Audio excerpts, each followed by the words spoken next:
I'm glad to have you here. Follow my story until the end and comment the city you're watching from. At 70 years old, I found myself standing at the entrance of my own beach house in Malibu, the keys trembling in my hands. "What is this old parasite doing here? There's no room for you," my daughter-in-law Ellie shouted at me from the terrace. I had arrived that Friday morning expecting to find my house empty as usual.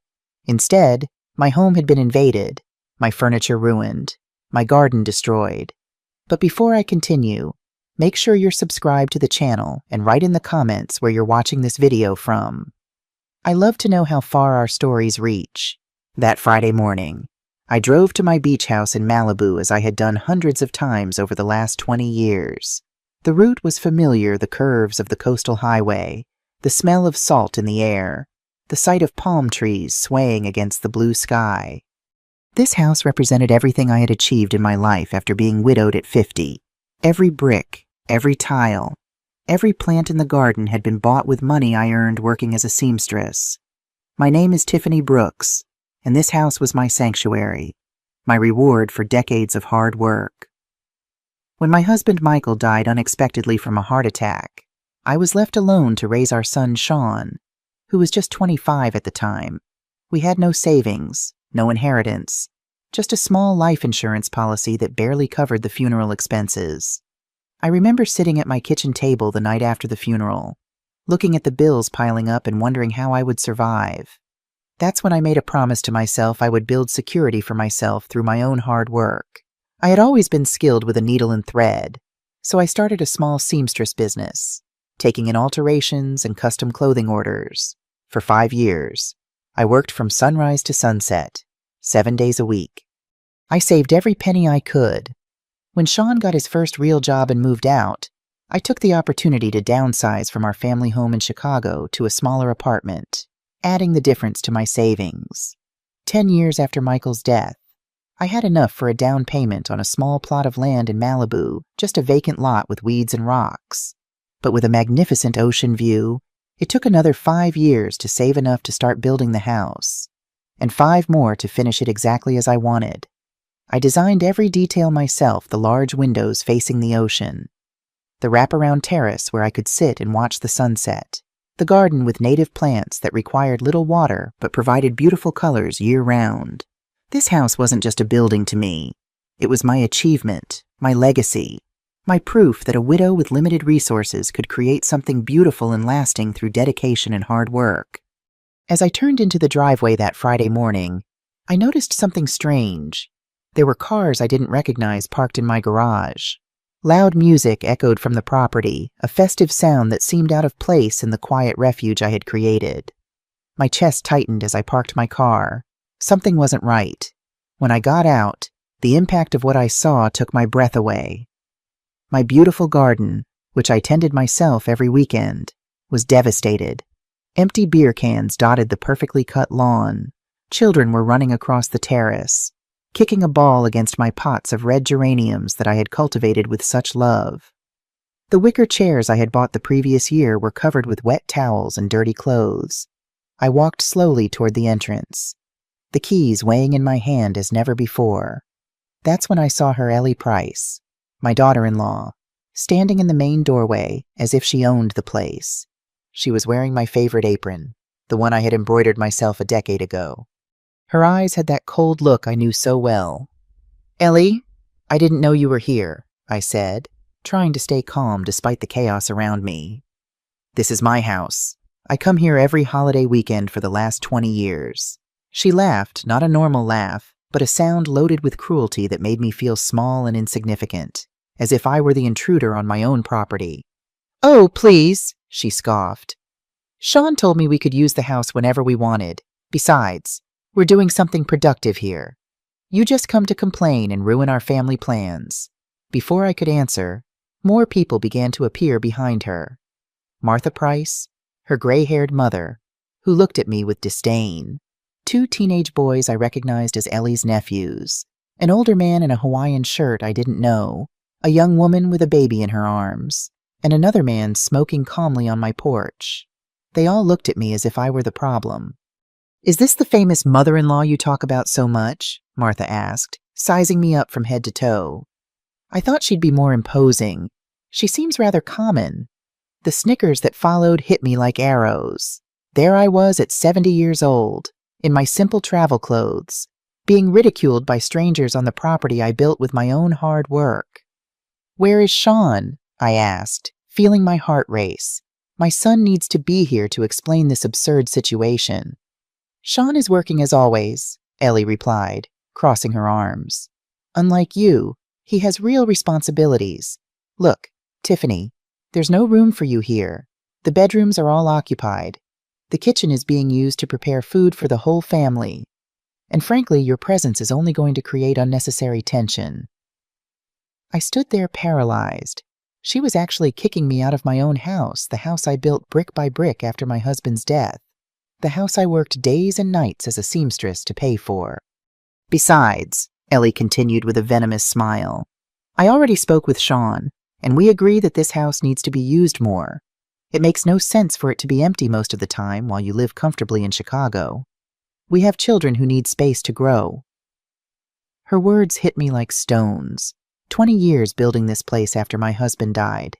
20 years paying every cent of the mortgage with money I earned sewing clothes for other people's families.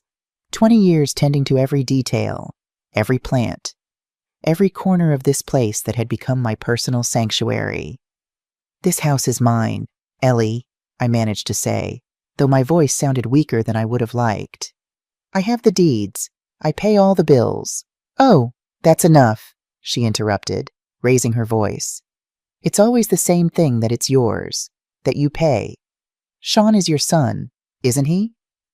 What's yours is also his, and what's his is also mine. That's how normal families work." The children stopped playing, and everyone watched me in silence. I could feel their eyes judging me, waiting for my reaction. Humiliation burned my cheeks like fire, but something inside me refused to break. One of the teenagers, who seemed to be Ellie's niece, came closer and looked at me insolently. "Why don't you just go to a hotel? There's no space for anyone else here." "All right, dear," I finally said with a smile that came from my soul, but which I knew didn't reach my eyes. "I understand the situation perfectly." Ellie smiled triumphantly, believing she had won. The others seemed satisfied, as if they had witnessed a just victory. They had no idea what they had just unleashed. I walked back to my car with slow, dignified steps. As I drove away to find a hotel, my mind traveled to the past, to when this property was nothing more than a vacant lot full of weeds and dreams. The Pacific View Inn cost me $285 a night, money I hadn't planned on spending because I was supposed to be sleeping in my own bed.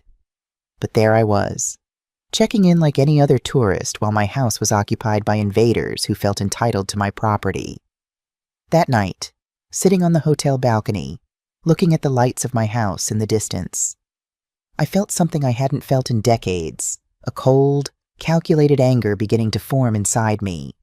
It wasn't that impulsive anger that makes you scream and lose control. It was something much more dangerous, the intelligent anger of a woman who had survived poverty, widowhood, and decades of hard work. Ellie had made a fatal mistake. She had underestimated Tiffany Brooks. The next morning, I woke up at 6:00 a.m. after a night of restless sleep. Every time I closed my eyes, I saw Ellie's arrogant smile and heard her venomous words echoing in my mind. I had a quick coffee in the hotel restaurant and decided to go back to the house to try for a calmer conversation. Maybe it had been a misunderstanding. Maybe Sean would show up and put an end to this absurd situation. When I arrived at 8:00 a.m., I found the front door locked my own door. I had to ring the doorbell as if I were a visitor. Ellie's sister Vanessa opened it, still in her pajamas and with an angry face. "What do you want now?" she asked without even greeting me. I explained that I needed to pick up some personal things and talk to Ellie. Her response left me stunned. "Ellie is sleeping, and your things aren't here anymore. We put them in bags in the garage so they wouldn't be in the way." My things in bags in the garage as if they were trash. I felt as if I had been stabbed in the chest. She let me in, but I felt like an intruder in my own home. The smell was different, a mix of strange food, cigarette smoke, and cheap perfume. The living room was unrecognizable, filled with inflatable mattresses and clothes scattered everywhere. When I entered the kitchen, my heart almost stopped. My beautiful kitchen, the one I designed thinking of all the family meals I would prepare there, was completely destroyed. The stove was covered in burnt grease, the sink overflowing with dirty dishes that already smelled bad. My best pans had permanent stains on the bottom. "Where are my porcelain plates?" I asked, my voice trembling. "Oh, some of them broke. The kids were playing, and you know how they are," Vanessa shrugged. "Ellie says they were very old anyway." My porcelain plates, which I bought one by one over the years, saving up to complete the set, which I only used on special occasions because I treated them like treasures, were broken, discarded as if they had no value. I went upstairs to my master bedroom, the sanctuary where I had planned to rest. The door was open, and inside was Martha, organizing clothes in my closet as if it were her own. "Excuse me," I said, trying to maintain my composure. "This is my room." "Ah, my daughter Ellie explained everything," she replied dismissively. "Don't worry, I'll take very good care of your things. Look, I even organized your clothes in these bags so they don't get wrinkled. My dresses, my blouses, my shoes, all my personal clothing was stuffed into plastic bags like items destined for donation. 2 unknown boys were sleeping in my bed, and my favorite pillows were on the floor covered in stains. As I took in this surreal scene, I noticed something that caught my attention. My secret closet, that hidden space behind the main wardrobe where I kept important documents and items of sentimental value, was ajar, a place that no one but me should know about. With my heart pounding, I waited for Martha to leave the room for a moment and went to the closet. The space had been completely violated. My documents were in disarray, some on the floor. The jewelry I inherited from my mother was gone. The property deeds for the house were crumpled as if someone had looked through them carelessly. But the most alarming thing was finding papers that weren't mine, legal documents with Sean and Ellie's names on them. I took them with trembling hands and read quickly. It was an application for a change of ownership. They wanted to transfer the house into Sean's name, claiming that I, due to my advanced age and deteriorating mental condition, was no longer capable of managing valuable properties. Deteriorating mental condition me, the woman who had managed her finances perfectly for 70 years, who had built a fortune from scratch, who still worked and maintained her financial independence. They wanted to declare me mentally incompetent to steal my house. The paper was dated from the previous week. This confirmed that the invasion hadn't been spontaneous, but part of an elaborate plan to take over my property using the law in their favor. At the bottom of the papers, I found something that chilled me to the bone, a real estate appraisal. It had valued my beach house at $3.2 million. And there was a handwritten note in Ellie's script. "With this money, we can buy a bigger apartment and send the kids to private school. We just need S to sign the papers and for the little old lady not to cause any problems." The little old lady, that's what they called me behind my back. The little old lady who shouldn't cause problems while they stripped me of everything I had built in my life. I put all the documents in my bag as evidence. This wasn't just a family invasion. It was a planned robbery, an elaborate fraud to strip me of my life's work with my own blood as an accomplice. I went downstairs silently, and as I passed the hallway, I heard Ellie on the phone on the terrace. She was talking loudly without worrying about being discreet. "No, Mom, don't worry. The lawyer says it's very easy. Since Sean is an only child, he can claim the inheritance in advance due to the mother's incapacity. And once the house is in his name, we can do whatever we want with it." Advanced inheritance due to incapacity, they wanted to declare me mentally incompetent to steal my inheritance while I was still alive. Yes, we already sent the fake medical papers. We paid $2,000 to that doctor from the clinic to sign a report saying she has senile dementia. Sean didn't want to at first, but I explained to him that it's for the good of the children. Fake medical papers, a corrupt doctor, a fabricated report of senile dementia. My own son convinced that stripping me of my property was for the good of the children. I left the house without saying goodbye. There was nothing left to talk about. Words had lost all their meaning. This was no longer a family dispute that could be resolved with conversations and good feelings. This was a war. And they had fired the first shot using the dirtiest weapons possible: lies, false documents, medical corruption, and the manipulation of my own son. On the way back to the hotel, my hands trembled on the steering wheel, not from fear but from determination. I knew exactly what I needed to do. Tiffany Brooks would not be a victim of this betrayal. She would be the protagonist of her own justice. On Monday morning, I drove straight to the bank. I needed to verify exactly how much money I had available for this war. For the last 20 years, I had continued to save religiously, even after finishing paying off the house. Every month, I put away $300 from my pension and the income from my sewing work. I learned early on that saved money was power. It was security. It was freedom. The bank manager, Mr. Davis, had known me for 15 years, a serious and professional man who had always respected my financial discipline. "Tiffany, how can I help you today?"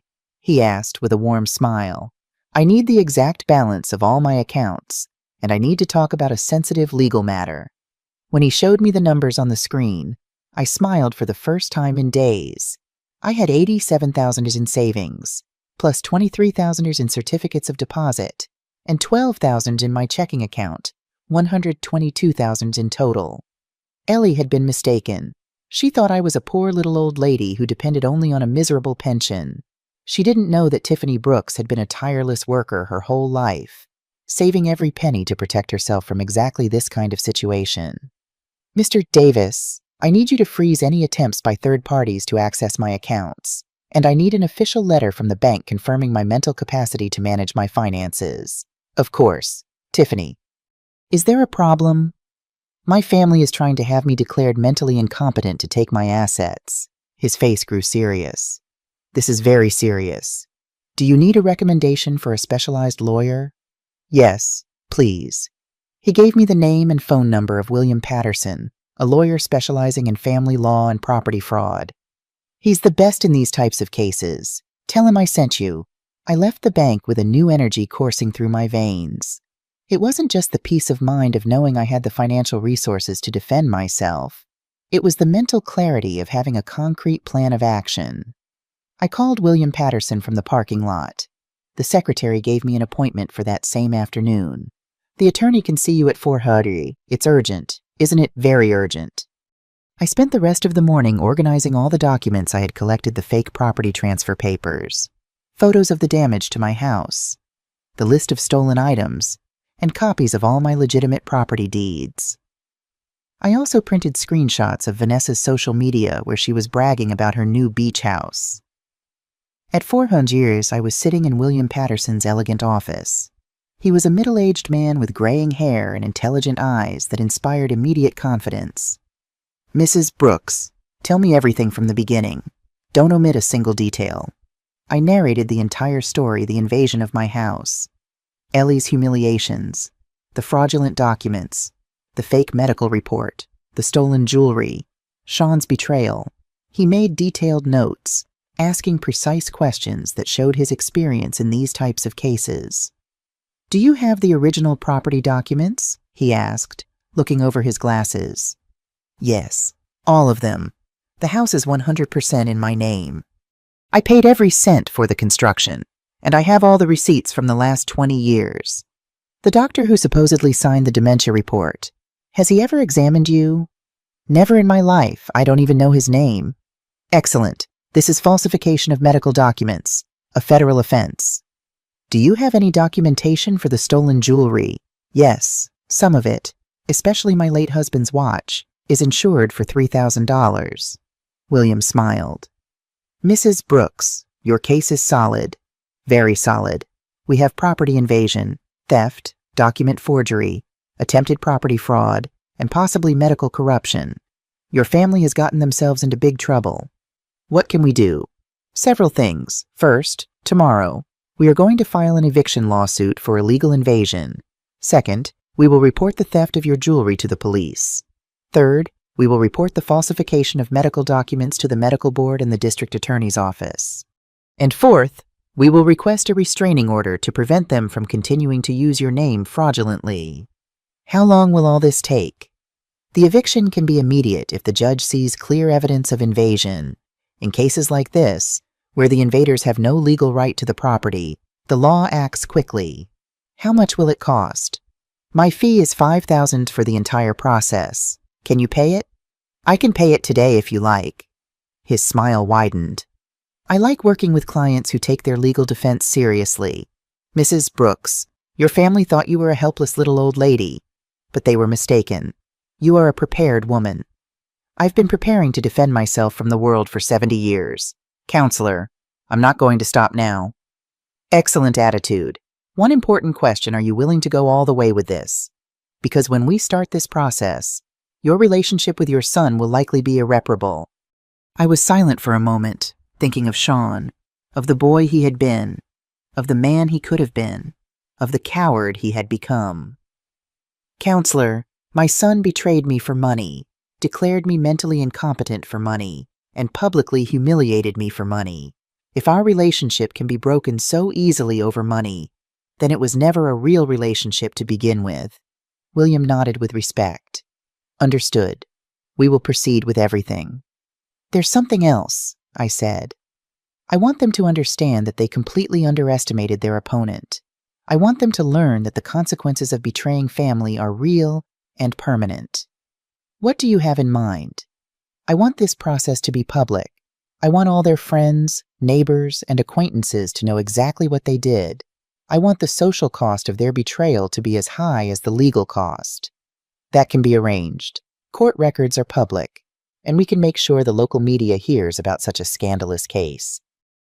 I left that office feeling completely different. I was no longer Tiffany Brooks, the betrayed and humiliated mother. Now I was Tiffany Brooks, the woman who was fighting back with every legal weapon at her disposal. That night, from my hotel room, I called my sister Laura in Phoenix. I told her the whole story. Tiffany, I can't believe Sean would do that after everything you sacrificed for him. It no longer matters what I sacrificed, Laura. What matters is what I'm going to get back. I hung up the phone and sat on the bed, looking toward my house. From the hotel window, I could see the lights on, the music still playing, the celebration continuing as if nothing had happened. Tomorrow would be a very different day for all of them. On Tuesday at 8:00 a.m., William Patterson arrived at my house with 3 legal documents, a police officer, and a notary public. I arrived at the exact same time in a taxi, dressed in my best gray suit and carrying a briefcase full of evidence. I saw Ellie's family having breakfast on my terrace when they saw the legal caravan park in the garage. I saw Ellie drop her coffee cup when she recognized the official plates of the police cruiser. "Good morning," William said in a professional and loud voice. "I am attorney William Patterson, legal representative of Mrs. Tiffany Brooks, the rightful owner of this property. We have come to deliver an immediate eviction order for illegal invasion." Ellie ran off the terrace with a look of panic on her face that I will never forget. Vanessa appeared right behind her, recording everything with her cell phone as if it were another episode for her social media. Martha, who was wearing one of my robes, looked confused and scared. The officer presented the eviction order and began to list the violations: invasion of private property, destruction of personal property, theft of valuable items. As he spoke, I watched the face of each of them, the shock, the disbelief, the growing fear that their actions would have real consequences. "You have exactly 2 hours to collect your personal belongings and leave the property," the officer announced. "Any item belonging to Mrs. Brooks must remain here. I will supervise the process to ensure that you do not take anything that does not belong to you." 2 hours, Vanessa shouted. "This is impossible. We have children here." "You should have thought of that before invading someone else's property," the notary replied with professional calm. At that moment, Sean arrived, driving at high speed. He got out of the car with an expression of total desperation. Surely, someone had told him about the police arriving. "What's going on here?" he asked, almost out of breath. "Your wife and her family are being legally evicted from your mother's property for illegal invasion," William explained. "And you are being subpoenaed as an accomplice in a case of attempted property fraud." I showed him the documents. "The property transfer papers you were going to sign to steal my house. Sean. The papers your wife had hidden in my secret closet." Sean turned pale. I looked him in the eyes, searching for some trace of the son I raised. But I only found the gaze of a stranger, a man who had chosen to betray his own mother for money. Mom, I can explain, he said in a trembling voice. There's nothing left to explain. You've already made your decision. Ellie approached Sean and whispered something in his ear. He shook his head, clearly uncomfortable. What is your wife telling you? Sean, I asked. Does she want you to tell the police that I have mental problems, that I make things up? Those words hurt me more deeply than any insult Ellie had uttered. Even in the face of the evidence, in the face of the law, in the face of everything that was happening, they were still trying to label me as mentally incompetent.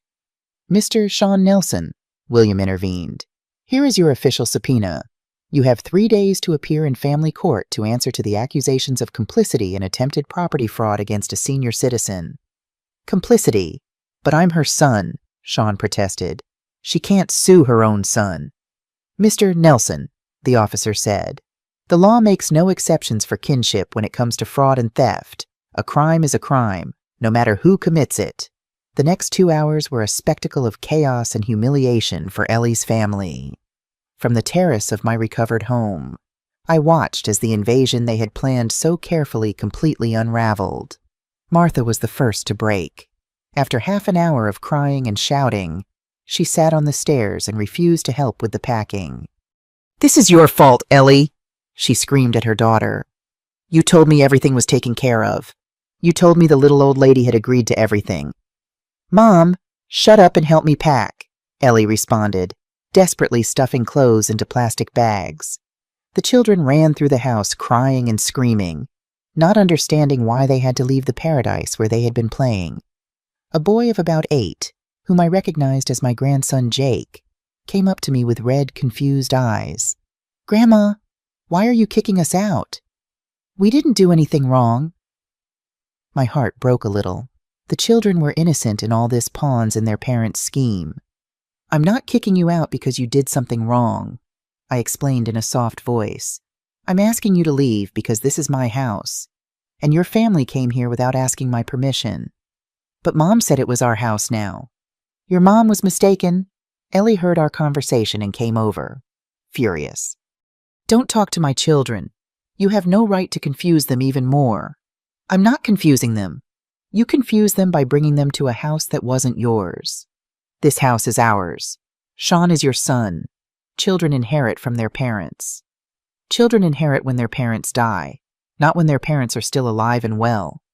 You're already old. What do you need such a big house for at your age? William intervened immediately. Ma'am, every comment you make about my client's age is being documented as additional evidence of age discrimination and psychological abuse against a senior citizen. Ellie fell silent instantly, her face red with anger. Sean had been carrying suitcases to the cars in complete silence, avoiding my gaze. When there were only 30 minutes left, he finally approached me. Mom, we need to talk. There's nothing left to talk about. Sean, look, I admit things got out of hand, but we can fix this. We can reach a family agreement without involving lawyers and police. What kind of agreement? You keep the house. Of course, we accept that it was a mistake to come without telling you, and in return, you drop all the actions and the jewelry. We'll return everything that was taken by mistake. By mistake. Do you really think I'm going to accept that stealing my mother's jewelry was a mistake? Mom, it wasn't theft. It was a misunderstanding. And the fake medical report was also a misunderstanding. And the request for property transfer due to mental incapacity and publicly humiliating me by calling me a parasite. He remained silent, unable to find excuses for so many betrayals. It wasn't me. It was Ellie, he finally muttered. But you were there. You saw me being humiliated by your wife in my own house. And you said nothing. I didn't know what to say. You knew exactly what to say, Sean.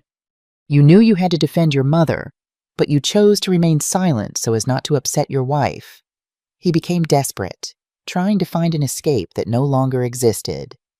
Okay, Ellie behaved badly. I admit it. What more do you want me to say? I want you to tell me the truth. I want you to admit that you planned to steal my house using false documents. I want you to admit that you betrayed me for money. I didn't betray you for money. I did it for my family. And what am I? Sean, am I not your family? Yes, you are my family, but Ellie and the children are my main responsibility now. So your main responsibility now is to steal from your mother. Sean put his hands on his head in frustration. Mom, you don't understand. We have huge expenses. The kids need private schools, clothes, vacations. I work day and night, but the money is never enough. And that's why you decided that I had to pay your bills with my life's work. You live alone in a small apartment. You don't need such a big beach house. It's a waste. There it was. The truth had finally emerged. Sean hadn't betrayed me out of love for his family. He had betrayed me because he thought I didn't deserve what I had worked my whole life to achieve. A waste, I repeated the word slowly, feeling its weight on my tongue. Mom, I didn't mean it in a bad way. My 30 years of working day and night are a waste. My discipline of saving every penny to build this house is a waste. My sacrifice of raising you alone after I was widowed is a waste. That's enough. Mom, Sean exploded. It's always the same with you, always reminding me of everything you sacrificed, always making me feel guilty for having my own life. The silence that followed was absolute. Even Ellie stopped packing to listen. There's the truth, I said with a calm that surprised me. You didn't betray me for money. You betrayed me because my sacrifices for you became a psychological burden you couldn't bear. I didn't say that. You didn't have to say it. You just screamed it. Sean stood there, breathing heavily, his face red with shame and anger. You know what the saddest thing about all this is? Son, if you had asked me for help directly, I would have helped you. If you had told me you were having financial problems, we would have found a solution together. But you preferred to conspire behind my back, humiliate me publicly, and try to rob me using the law. Why? Because I knew you would say no. How did you know if you never asked me? Because you've always been very attached to your money, very controlling with your life's work. Controlling Sean. I paid for your college. I bought your first car. I lent you the money for the down payment on your house. I helped you financially dozens of times in your adult life. Yes, but always with conditions. Always reminding me that it was your money.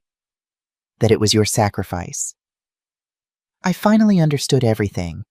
Sean hadn't betrayed me out of greed. He had betrayed me out of pride. His manly pride couldn't stand to continue being financially dependent on his old mother. You know something, Sean? You're right. I should have forced you to be more independent when you were younger. I should have let you solve your own problems instead of always rescuing you. But it's too late to change the past. And now you will have the chance to be completely independent because, from now on, you will solve all your financial problems without my help. William looked at his watch. Ladies and gentlemen, you have 10 minutes left. The final outburst was chaotic, Ellie screaming orders, the children crying, Sean carrying the last suitcases with an expression of total defeat. When they were finally all in their cars, Ellie rolled down her window and shouted one last threat. This isn't over, you bitter old woman. We're going to appeal. We're going to prove that you're crazy. Go ahead, I replied calmly. My lawyer will be waiting for you. The cars drove away, kicking up dust in my garage.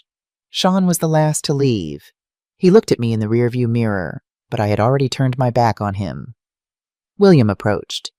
How are you feeling, Mrs. Brooks? Tired, I answered honestly. But free. Free from having to pretend we're a happy family.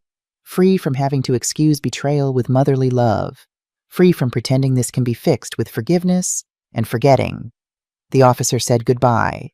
The notary finished his documents. William handed me the keys to my own house. Mrs. Brooks, your house has been officially recovered. I walked up the steps of my terrace and sat in my favorite chair. For the first time in a week, I was alone in my own home. But the final act of this play was yet to come. That afternoon, I hired a professional cleaning service to erase all traces of the invasion. I paid $700 for 5 women to work all day, scrubbing every surface, washing every stain, rearranging every piece of furniture. While they cleaned, I walked through the house, cataloging the damage. In the living room, My beautiful embroidered cushions had been stained with red wine. In the master bathroom, I discovered that someone had spilled hair dye in the porcelain bathtub, leaving black stains that refused to come out even with strong products.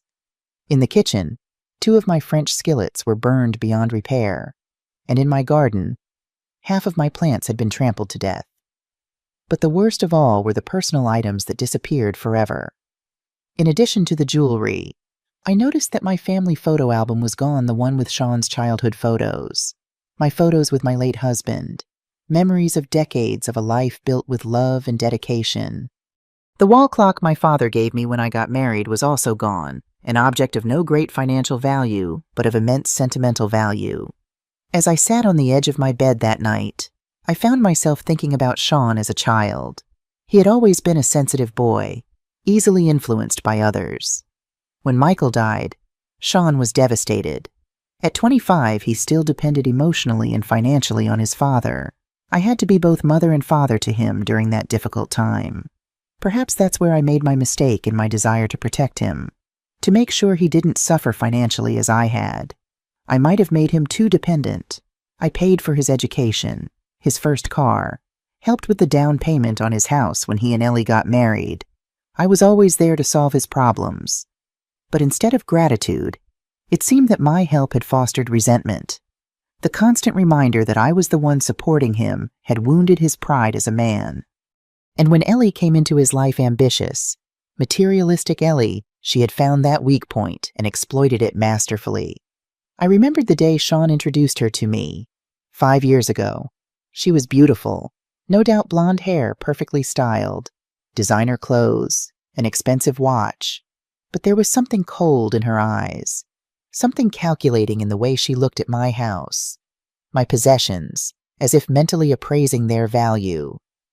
"Mom, this is Ellie Price," Sean had said, with that puppy dog look of a man in love.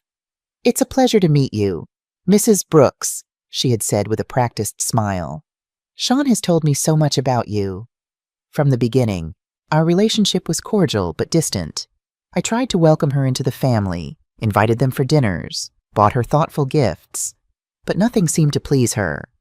She always had a criticism, a complaint, a way to make me feel that I wasn't doing enough. When they announced they were getting married after just 6 months of dating, I had my doubts but kept them to myself. It was Sean's life, his decision. I attended the wedding with a smile, gave them a generous check as a wedding gift, and wished them all the happiness in the world. But things changed after the wedding. Sean called less frequently.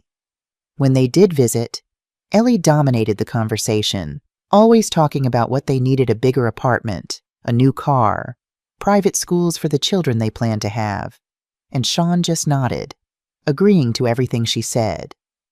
I saw my son changing gradually, becoming more materialistic, more concerned with appearances than with substance. When their first child, Sophia, was born 3 years ago, followed by Jake a year later, I hoped it would change their priorities, but it only seemed to accelerate their ambitions and spending. Last Christmas, when they visited me in Chicago, Ellie spent the entire dinner talking about her friends' vacation homes, their luxury cars, the private schools where they sent their children. I could see Sean becoming increasingly uncomfortable, stealing glances at me as if comparing his life to what I had achieved. "You're so lucky, Tiffany," Ellie had said with that false sweetness that set my teeth on edge. "Living alone in that small apartment must save you so much money, and then you have this beautiful beach house that you barely use. It must be nice not to have to worry about children's expenses." I should have seen it then, the envy, the calculation, the seed of the plan that would culminate in the invasion of my home and the attempt to steal my property. But what hurt the most wasn't Ellie's actions. I had never expected loyalty or love from her. What broke my heart was Sean's betrayal, my only child, the boy I had raised alone, the man for whom I had sacrificed so much. How could he have become so weak, so easily manipulated, so willing to betray his own mother for money? As I contemplated these painful memories, I realized that the upcoming legal battle wouldn't just be about property and money. It would be about something much more profound: a mother's broken heart, a son's betrayal, a family torn apart by greed and resentment. With this realization came a clarity of purpose. Yes, I would fight with all legal means at my disposal to protect what was rightfully mine. But this wasn't just about winning in court. It was about standing up for myself, for my dignity, for the value of a lifetime of work and sacrifice. It was about showing Sean, Ellie, and the world that Tiffany Brooks would not be discarded, declared incompetent, or robbed of her life's achievements. Tomorrow, the real battle would begin, and I was ready for it. A week after the eviction, my house had regained its original peace. The strange smells were gone. The stains were mostly eliminated. My furniture was back in its proper place. But I knew that some things would never go back to normal.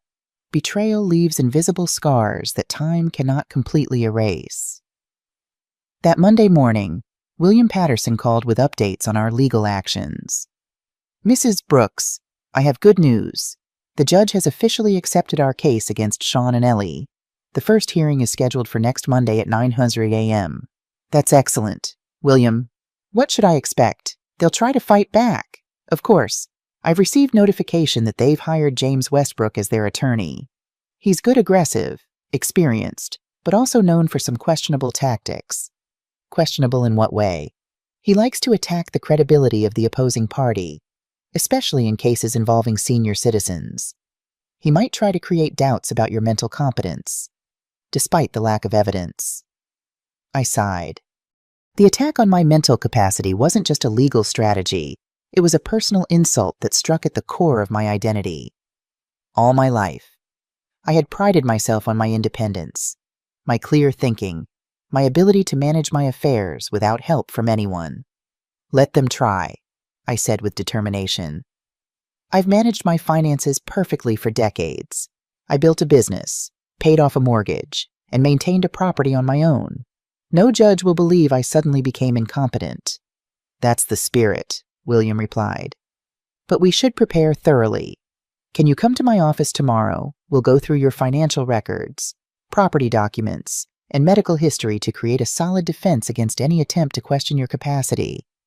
"I'll be there at 10:00 a.m. After hanging up, I sat on my terrace, watching the waves crash against the shore. The ocean had always had a calming effect on me.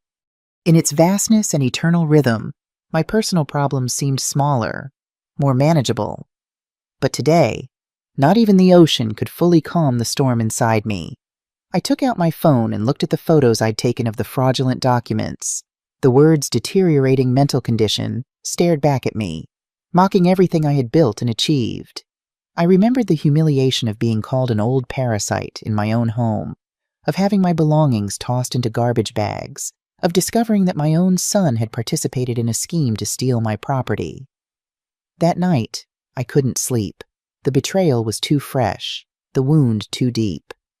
I got up at 3:00 a.m. and sat in my kitchen with a cup of tea, planning my strategy. This wasn't just about defending myself legally. It was about reclaiming my dignity, my place in the world, my right to enjoy the fruits of my labor without being seen as a burden or an obstacle. By dawn, I had made a decision. I would not just defend myself. I would counterattack. I would use every legal means to ensure that Sean and Ellie faced the full consequences of their actions. Not out of revenge, but out of justice, because without consequences, there is no learning, no change, no deterrence for others who might consider similar actions against vulnerable seniors. At 10:00 a.m. the next day, I arrived at William's office with 3 large folders. The first contained all my financial records for the past 20 years' bank statements, tax returns, property taxes, and insurance payments. The second held all the legal documents related to my house, the deed, the mortgage paid in full, the property surveys, and the insurance policies. The third contained my medical records for the past decade annual checkups, prescription records, and a recent cognitive assessment I had requested from my doctor after discovering the fraudulent medical report. "I'm impressed," William said, reviewing the meticulously organized documents. "Most clients don't come this prepared." "I've spent my life being prepared." "William, it's how a widow survives in a world that often doesn't value older women." We spent the next 3 hours going through every document, creating a chronological timeline of my financial history, property ownership, and medical status. William nodded with approval as the picture of a mentally sharp, financially savvy, independent woman emerged from the paper trail. Mrs. Brooks, with these documents, no judge would question your capacity. Your financial management is impeccable. You've never missed a payment, never defaulted on a loan, never even carried a credit card balance. Your medical records show no cognitive decline whatsoever. In fact, your doctor specifically notes your exceptional mental clarity and memory for a patient of any age. So what's our strategy for the hearing? William leaned back in his chair, his expression becoming strategic. We'll play offense, not defense. Instead of just defending your capacity, we'll present evidence of their fraudulent activities. We'll focus on the falsified medical report, the unauthorized invasion of your property, the theft of your belongings, and the documented plan to transfer ownership through deception. What about the doctor who signed the false report? I've already filed a complaint with the medical board and provided evidence to the district attorney's office. He'll likely face separate charges for falsifying medical documents. If he's convicted, it will strengthen our case significantly. And the stolen jewelry and family albums. We've filed a police report. If they don't return the items before the hearing, it adds theft to their list of offenses. The judge won't look kindly on that. I nodded, feeling a sense of control returning. What about Sean? He'll claim he was just influenced by Ellie, that he wasn't really involved. William's expression hardened. The law doesn't recognize my wife made me do it as a valid defense. Mrs. Brooks, even if he was merely passive in this scheme, he was still complicit. His signature is on those fraudulent documents, and witnesses can place him at your house during the unauthorized occupation. As I was leaving William's office, he handed me a business card. This is Dr. Rebecca Chen, a geriatric psychiatrist. I'd like you to see her for a complete cognitive evaluation. Her assessment will be invaluable evidence of your mental capacity. Is that really necessary? My regular doctor has already confirmed I'm mentally sound. It is. James Westbrook will try to argue that your regular doctor is biased because of your long-standing relationship. An independent evaluation from a specialist will carry more weight with the judge. I took the card, understanding the strategy. I'll call her today. On my way home, I stopped at the bank to make another withdrawal. I had already paid William's retainer, but I knew from experience that legal battles could be expensive. As I waited in line, I saw a familiar face, Martha Price, Ellie's mother, was at another teller's window. She saw me too, and her face paled. She quickly finished her transaction and hurried toward the exit, avoiding eye contact.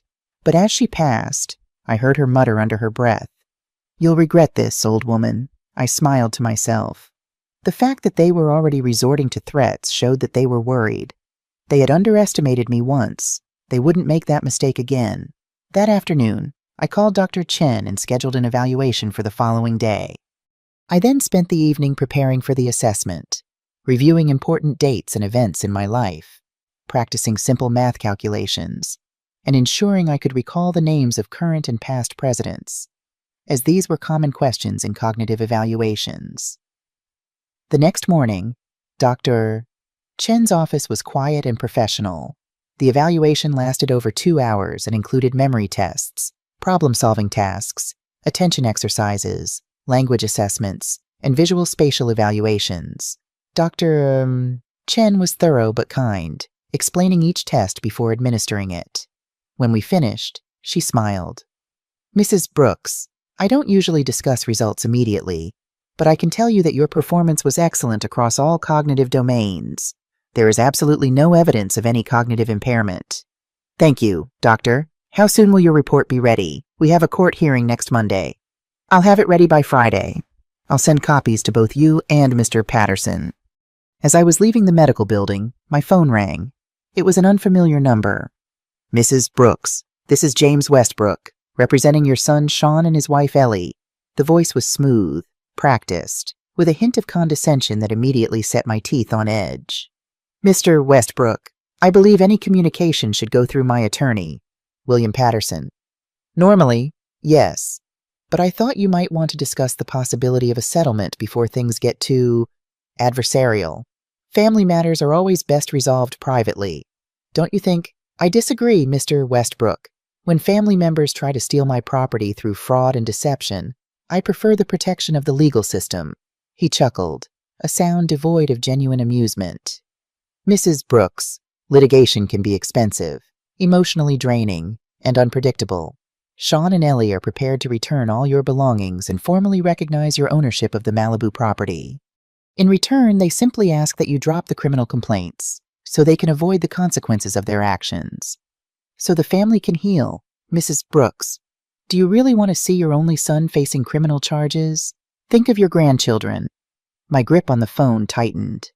Mr. Westbrook, my son and his wife thought I was mentally incompetent. They falsified medical documents. They invaded my home. They stole my belongings. They humiliated me. And now they want to heal the family. Healing requires justice, accountability, and genuine remorse, none of which I've seen from them. I understand your frustration, but you understand nothing, I interrupted, my voice steady despite my anger. Tell my son that if he wants to talk to me, he can do it in court. And tell his wife that the jewelry she stole better be returned before the hearing, or theft will be added to her list of charges. I hung up before he could respond, my hands shaking slightly with suppressed emotion. The call confirmed what I already suspected. They were getting nervous. The reality of potential criminal charges was finally sinking in, and they were looking for an escape route. Back at home, I found a large envelope in my mailbox. Inside was a formal notice from the court, confirming the hearing date and including copies of the motions filed by both legal teams. I sat on my terrace, reading through the documents carefully. James Westbrook's defense strategy was now clear. He was claiming that the entire incident was a misunderstanding, that Sean and Ellie had genuinely believed they had permission to use the house, that the property transfer documents were merely drafts for future estate planning discussions, and that the medical report was obtained in good faith based on concerns about my well-being.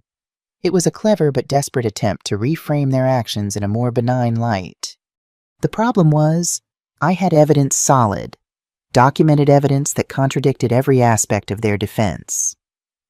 The evening before the hearing, Laura arrived from Phoenix to provide moral support. We sat on the terrace, watching the sunset and talking about our childhood, our parents, the values they had instilled in us. Do you remember Dad's favorite saying? Laura asked, sipping her tea. A person's word is their bond. Break your word. Break your bond. I nodded, feeling tears prick my eyes. He lived by that. Never promised what he couldn't deliver. Never backed out of a commitment. Sean used to be like that too, Laura said gently. What happened to him? Tiffany, I sighed deeply. I've been asking myself the same question. Maybe I protected him too much after Michael died. Maybe I didn't let him fail enough to learn resilience. Or maybe it's just Ellie's influence. She's ambitious in a way that leaves no room for principles. Are you ready for tomorrow? As ready as I'll ever be. William says our case is solid. We have the evidence, the documentation, the legal standing, but facing Sean in court. My voice trailed off. Laura reached across the table and squeezed my hand. You're doing the right thing. Tiffany, sometimes the hardest thing and the right thing are the same. I nodded, grateful for her presence, for her unwavering support. Let's get some rest. Tomorrow will be a long day. The courthouse was imposing a massive stone building with wide steps and tall columns, a physical embodiment of the weight and authority of the law. William met us at the entrance, impeccably dressed in a dark suit, his briefcase full of our evidence. Good morning, Mrs. Brooks, Ms. Jenkins, he greeted us, using Laura's married name. Are you ready? As ready as I'll ever be, I replied, adjusting my pearl necklace, a gift from Michael on our 25th wedding anniversary. I had chosen my outfit carefully, a tailored navy suit that conveyed respectability and seriousness, modest pearl earrings and low-heeled pumps. I wanted to project dignity, competence, and quiet confidence. As we climbed the steps, I saw them Sean, Ellie, and James Westbrook, huddled in conversation near the entrance. Ellie was dressed in a conservative beige suit, her usual flashy style toned down for the occasion. Sean looked pale and uncomfortable in a dark suit that seemed too tight around the collar.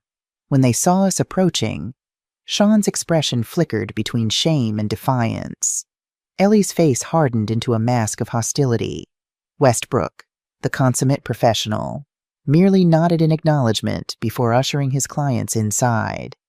The courtroom was smaller than I expected, with dark wood paneling, rows of benches, and the imposing judge's bench at the front. We took our seats on the right side, while Sean, Ellie, and their lawyer sat on the left. I could feel Ellie's glare without having to look at her, but I kept my eyes forward, my posture straight. "All rise," the bailiff announced. "The Superior Court of Los Angeles County is now in session, the Honorable Judge Marianne Reynolds presiding."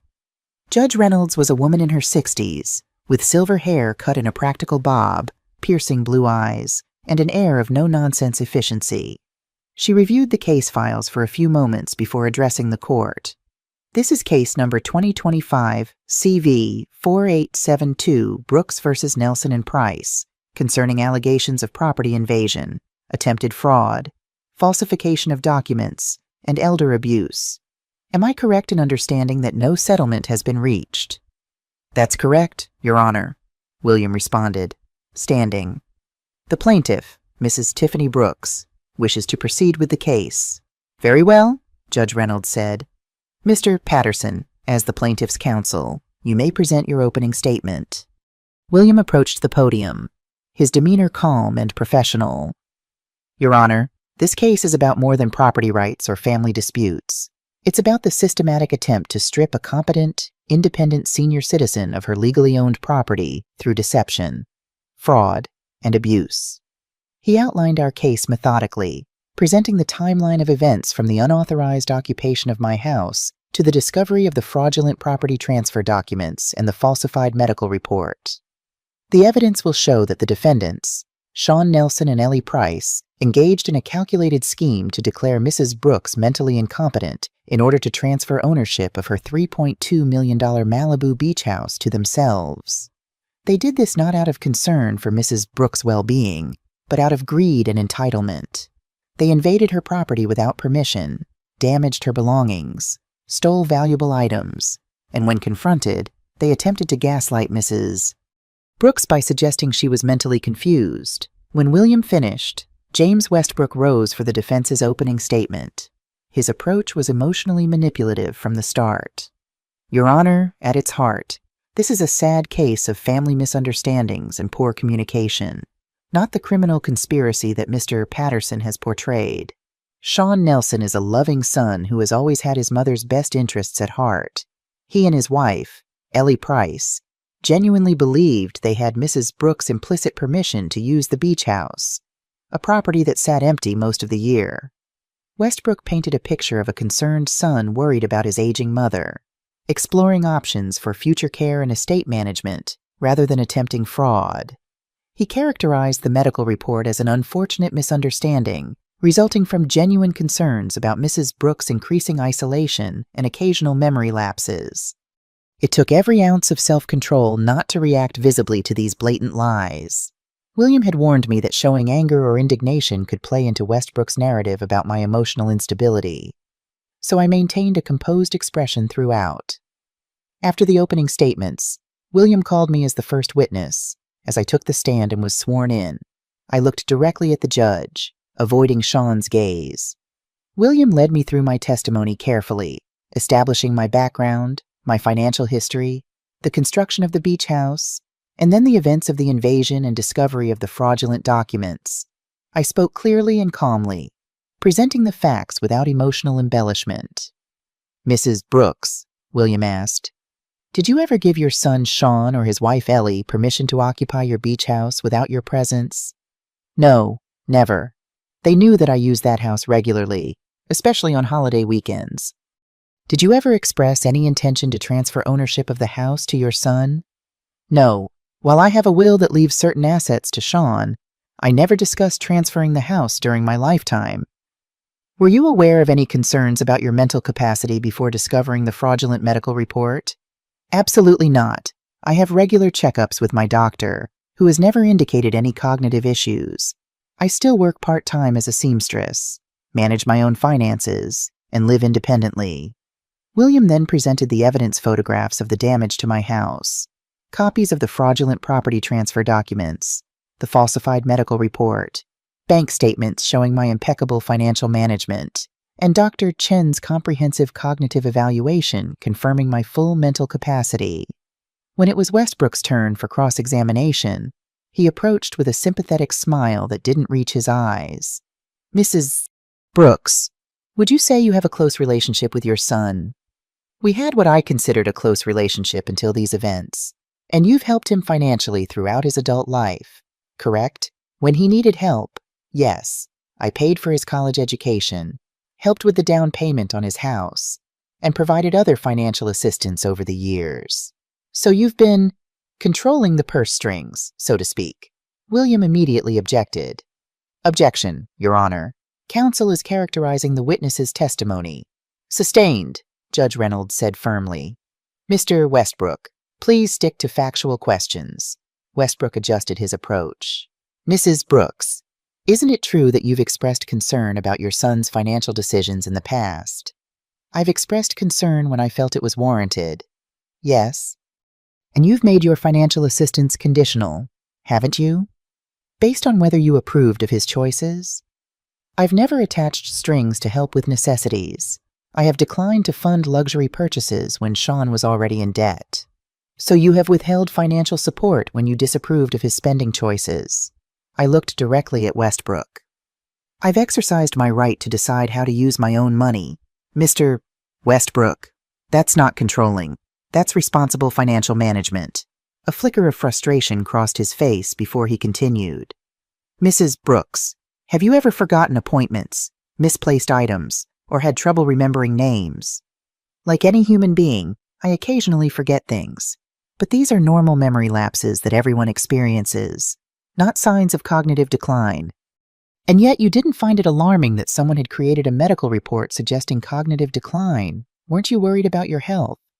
"I was alarmed that someone had falsified a medical report, not about my cognitive health.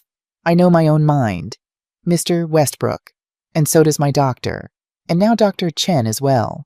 Westbrook tried several more angles to suggest that Sean and Ellie's actions were motivated by genuine concern rather than greed, that the property transfer documents were merely contingency planning, and that the occupation of my house was a misunderstanding rather than an invasion. I responded to each insinuation with calm facts, refusing to be baited into emotional responses. When I was finally allowed to step down, Laura squeezed my hand reassuringly. "You did great," she whispered. Next, William called Dr. Chen to testify about her cognitive evaluation. She was authoritative and professional, explaining in detail the comprehensive tests she had conducted and her findings. "Based on my extensive evaluation, Mrs. Brooks shows no signs of cognitive impairment whatsoever. In fact, her cognitive functions are above average for her age group in several domains, particularly executive function, memory, and problem-solving." Westbrook tried to suggest that cognitive decline could be situational or intermittent, but Dr. Chen firmly refuted this, citing the comprehensive nature of her testing and the consistency of Mrs. Brooks' performance across multiple cognitive domains. "In your professional opinion, Dr. Chen, is Mrs. Brooks capable of managing her financial affairs and property?" "Without a doubt, Mrs. Brooks demonstrates excellent judgment, reasoning, and memory, all essential components for financial management. There is absolutely no medical justification for questioning her capacity." After Dr. Chen, William called the notary public who had accompanied us during the eviction, who testified to the unauthorized occupation and the condition of the house. He then called a handwriting expert who confirmed that the signature on the falsified medical report did not match the doctor's actual signature. By mid-afternoon, our case was firmly established, backed by professional testimony and documented evidence. When court adjourned for the day, Judge Reynolds instructed us to return the following morning for the defense's case. As we were gathering our things to leave, I caught Sean looking at me from across the courtroom. For a brief moment, our eyes met, and I saw something there, not defiance or anger, but a profound sadness and perhaps a flicker of shame. Then Ellie tugged at his arm, and he turned away. Outside the courthouse, reporters had gathered, alerted to the case by the public court filings.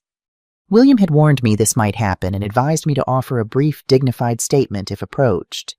"Mrs. Brooks, can you tell us about the allegations against your son?" a young woman with a microphone asked as we descended the courthouse steps. "This is a painful family matter that unfortunately requires legal resolution," I said simply. "I have faith in the justice system to uncover the truth." "Do you have any message for your son?" another reporter called out. I paused, considering my words carefully. "Only that actions have consequences, and that truth eventually comes to light." As we walked to William's car, I saw Sean and Ellie exiting the courthouse, surrounded by reporters.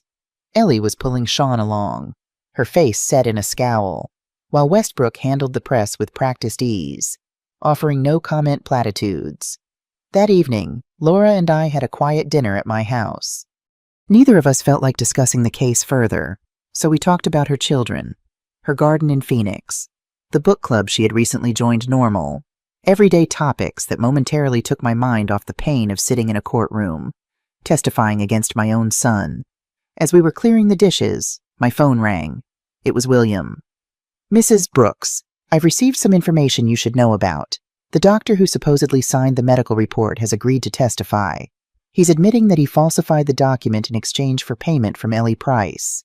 He's cooperating with the district attorney in hopes of leniency." My hand tightened on the phone. "What does this mean for our case?" "It significantly strengthens it. With his testimony, it will be virtually impossible for Sean and Ellie to maintain that they acted in good faith. The doctor's statement clearly establishes fraudulent intent." After hanging up, I shared the news with Laura. "This changes everything," she said. "They can't possibly win now." "It's not about winning, Laura," I said quietly. "It's about justice. And maybe, just maybe, about Sean finally seeing the truth about Ellie and about his own actions." That night, as I lay in bed trying to sleep, I found myself thinking not about the case or the testimony or the evidence, but about Sean as a little boy, his infectious laugh, his curious mind, his kind heart. Where had that boy gone? How had he transformed into a man who would betray his own mother for money, and for the first time since this ordeal began? I allowed myself to cry not from anger or humiliation, but from genuine grief for the son I had lost, not to death, but to greed, weakness, and the corrupting influence of a woman who valued possessions over people. The second day of the hearing began with an unexpected development. As William, Laura, and I entered the courtroom, we saw only James Westbrook at the defense table. Sean and Ellie were nowhere to be seen. When Judge Reynolds entered and court was called to session, she immediately noticed their absence. "Mr. Westbrook, where are your clients?" Westbrook rose, looking slightly uncomfortable. "Your Honor, I've been informed that Mrs. Price is experiencing severe anxiety and has been prescribed medication by her doctor. Mr. Nelson is staying home to care for her and their children." Judge Reynolds' expression hardened. "Mr. Westbrook, this court does not look kindly on parties who file legal responses and then fail to appear for their hearings, unless Mrs. Price is currently hospitalized. I expect both defendants to be present within the hour, or I will consider ruling summarily in favor of the plaintiff." "Your Honor, I understand, but 1 hour? Mr. Westbrook, this court will recess until 10:00 a.m. If your clients are not present at that time, I will proceed accordingly." As we waited in this corridor during the recess, William was quietly confident. This is a significant misstep on their part. Judges hate when parties try to delay proceedings through last-minute absences. It suggests a lack of respect for the court and a weak case. "Do you think they'll show up?" Laura asked. "They'll have to. Westbrook won't want to lose by default, and he'll make that very clear to them." Sure enough, at precisely 9:58 a.m., Sean and Ellie hurried into the courthouse. Ellie looked pale but composed, without any visible signs of the severe anxiety Westbrook had claimed. Sean looked tired and defeated, as if he hadn't slept. When court reconvened, Judge Reynolds addressed them directly. "Mr. Nelson, Mrs. Price, I'm glad you could join us. This court's time is valuable, and I expect all parties to respect that. Mr. Westbrook, you may proceed with your defense." Westbrook called Sean as his first witness.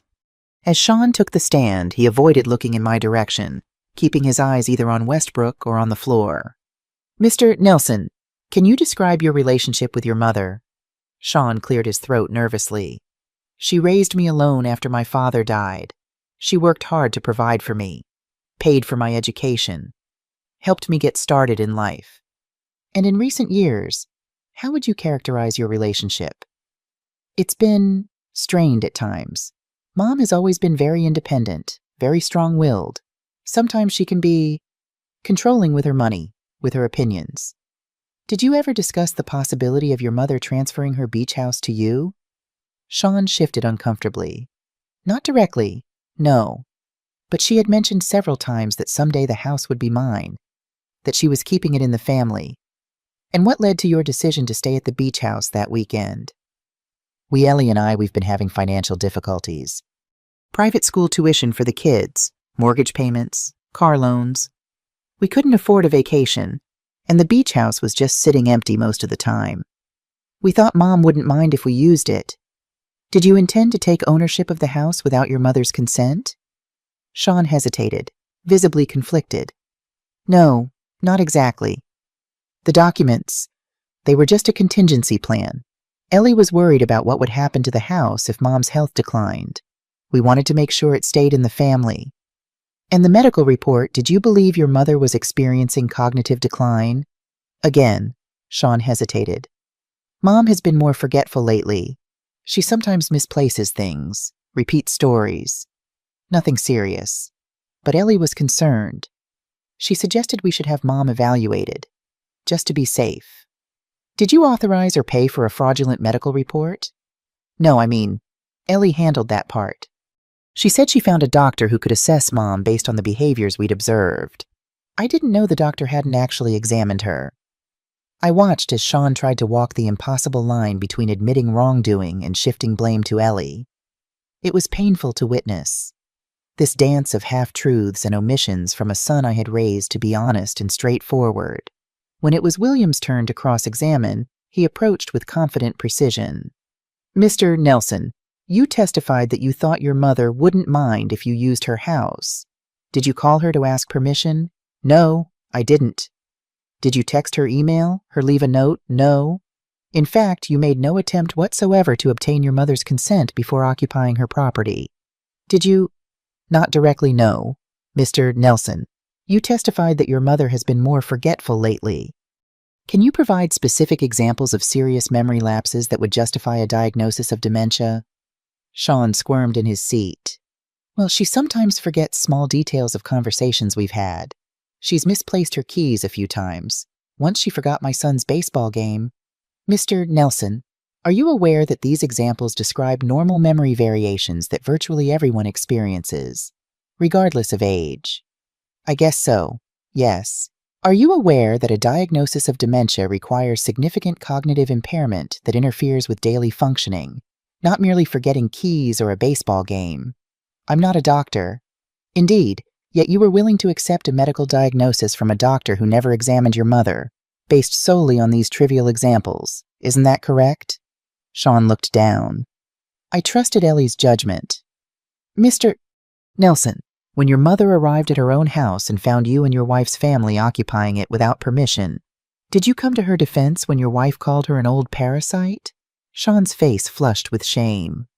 No, I wasn't there when that happened. But you were informed about it afterward. Correct. Yes. And what did you do then? Did you apologize to your mother? Did you ask your wife to apologize? No. In fact, you continued to participate in the unauthorized occupation of your mother's house, even after knowing she had been insulted and humiliated on her own property. Didn't you? Yes. Mr. Nelson, I have here the property transfer documents that were found in your mother's secret closet. Your signature appears on page 3. Did you sign these documents? Sean hesitated, then nodded. Yes. And these documents falsely claim that your mother is mentally incompetent. Do they not? That's what they say, yes. Mr. Nelson, by your own admission, you signed legal documents falsely declaring your mother mentally incompetent. You participated in the unauthorized occupation of her property, and you did nothing to defend her when she was insulted and humiliated. How do you reconcile these actions with your claim that you care about your mother's well-being? Sean had no answer. He sat silently, his shoulders slumped, his eyes fixed on his hands. After Sean, Westbrook called Ellie to the stand. Unlike Sean, she appeared confident, even defiant, meeting my gaze directly with a challenging stare before taking the oath. Westbrook led her through a carefully constructed narrative that portrayed her as a concerned daughter-in-law worried about an aging mother-in-law's well-being. A narrative that completely contradicted the evidence and Sean's own hesitant testimony. Mrs. Price, what motivated your concern about Mrs. Brooks' cognitive health? I noticed changes in her behavior over the past year: increased irritability, confusion about dates and appointments, reluctance to engage socially.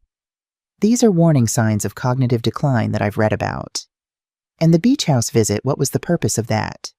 We wanted to check on the property, make sure everything was in order. Tiffany rarely visits it, and properties need regular maintenance. We brought family along because we thought it would be a good opportunity for a short vacation while performing this service for her. Did you intend to take possession of the house permanently? Absolutely not.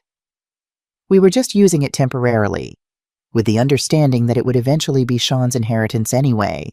The documents were simply preparatory, in case Tiffany's condition worsened and she could no longer manage the property. Her lies were so brazen, so contrary to the documented evidence and even her husband's testimony, that I had to focus on keeping my expression neutral. William had warned me not to react visibly, as it could distract the judge from Ellie's inconsistencies. When William cross-examined Ellie, he was methodical and relentless. Mrs. Price, you testified that Mrs. Brooks shows signs of cognitive decline. Are you a medical professional? No, but I've read about the warning signs. Have you ever been present during Mrs. Brooks' medical appointments? No. Did you consult with her actual physician before obtaining this supposed medical assessment? No, that would have violated her privacy. Yet you didn't consider it a violation of her privacy to obtain a fraudulent medical report about her mental state without her knowledge or consent. Ellie shifted uncomfortably. We were concerned about her. Mrs. Price, I have here bank records showing a payment of $2,000 from your personal account to Dr. Harold Jenkins on May 15th of this year. Dr. Jenkins is the doctor whose signature appears on the fraudulent medical report. Can you explain this payment? Ellie's confidence visibly faltered. That was a consultation fee for his professional opinion. A consultation fee for a medical opinion on a patient he never examined. Isn't it true, Mrs. Price, that this was payment for a falsified medical report? No, that's not Mrs. Price. Dr. Jenkins has provided a sworn statement to the district attorney that you paid him to falsify a dementia diagnosis for Mrs. Brooks without ever examining her. Are you disputing his sworn testimony? Ellie's face drained of color. She looked desperately toward Westbrook, who remained impassive, knowing he had no legal ground to object to this line of questioning. I was just trying to protect our family's interests. By committing fraud, by falsifying medical documents, by attempting to declare a perfectly competent woman mentally incompetent so you could take her property. It's not that simple. I believe it is that simple, Mrs. Price. One final question. When Mrs. Brooks arrived at her own house and you called her an old parasite, were you acting out of concern for her well-being? Ellie had no answer. Her carefully constructed narrative completely unraveled by the weight of evidence and her own contradictions. As the defense concluded its case, it was clear even to the most casual observer that their position was untenable. The combination of documented evidence, professional testimony, and the defendant's own conflicting statements had created an overwhelming case in my favor. In his closing argument, William was forceful but dignified. Your Honor, the evidence presented in this court clearly establishes that the defendants engaged in a calculated scheme to deprive Mrs. Brooks of her rightfully owned property through fraud, deception, and elder abuse. They invaded her home without permission, damaged her property, stole her belongings, and attempted to have her declared mentally incompetent based on a falsified medical report that they purchased for $2,000. These actions constitute not merely a family disagreement, but serious legal violations that warrant both civil and criminal consequences. Westbrook's closing argument was notably brief, focusing primarily on mitigating factors rather than disputing the core allegations. Your Honor, while my clients acknowledge errors in judgment, their actions were motivated by genuine financial strain and concerns about family security, not malice. We ask the court to consider the family context of this dispute and to favor reconciliation over punishment. Judge Reynolds listened attentively to both arguments before addressing the court. I will review all evidence and testimony presented and deliver my ruling tomorrow morning at 9:00 a.m. Court is adjourned until then. As we left the courtroom, I felt emotionally drained but resolute. The truth had been laid bare, not just for the judge, but for Sean and Ellie themselves. They could no longer hide behind excuses or rationalizations. They had to face the reality of what they had done, and soon, the consequences of their actions. That night, back at my beach house, Laura and I sat on the terrace watching the sunset. The beauty of the ocean view stood in stark contrast to the ugliness of the day's revelations. "What do you think will happen tomorrow?" Laura asked. "William believes the judge will rule in our favor, possibly with significant damages awarded. And the criminal charges, those will proceed separately. The district attorney will decide whether to pursue charges based on the evidence." Laura sipped her tea thoughtfully. "Are you prepared for what this might do to Sean? To your relationship with him?" I looked out at the darkening ocean. "The relationship I thought we had is already gone. Laura, it disappeared the moment he signed those fraudulent papers. What happens next depends on him whether he can acknowledge what he's done, take responsibility for it, and begin to rebuild trust. But that's his journey, not mine. And Ellie, I don't think there's any coming back from what she's done. Some betrayals cut too deep to heal." As darkness fell over the ocean, I felt a strange sense of peace settling over me. Whatever tomorrow brought, I had stood up for myself, for my dignity, for the truth. I had refused to be a victim, and in doing so, I had reclaimed not just my property but my power. The courtroom was silent as Judge Reynolds took her seat the next morning. Her expression was serious, her manner deliberate. I sat at our table with William and Laura, hands folded in my lap to hide their slight trembling. Across the aisle, Sean and Ellie sat with Westbrook, both looking tired and tense. "Having reviewed all evidence and testimony presented in this case," Judge Reynolds began, "I am prepared to deliver my ruling." She looked down at her notes for a moment before continuing. "The evidence clearly establishes that the defendants, Sean Nelson and Ellie Price, engaged in an orchestrated attempt to deprive the plaintiff, Tiffany Brooks, of her legally owned property through fraudulent means.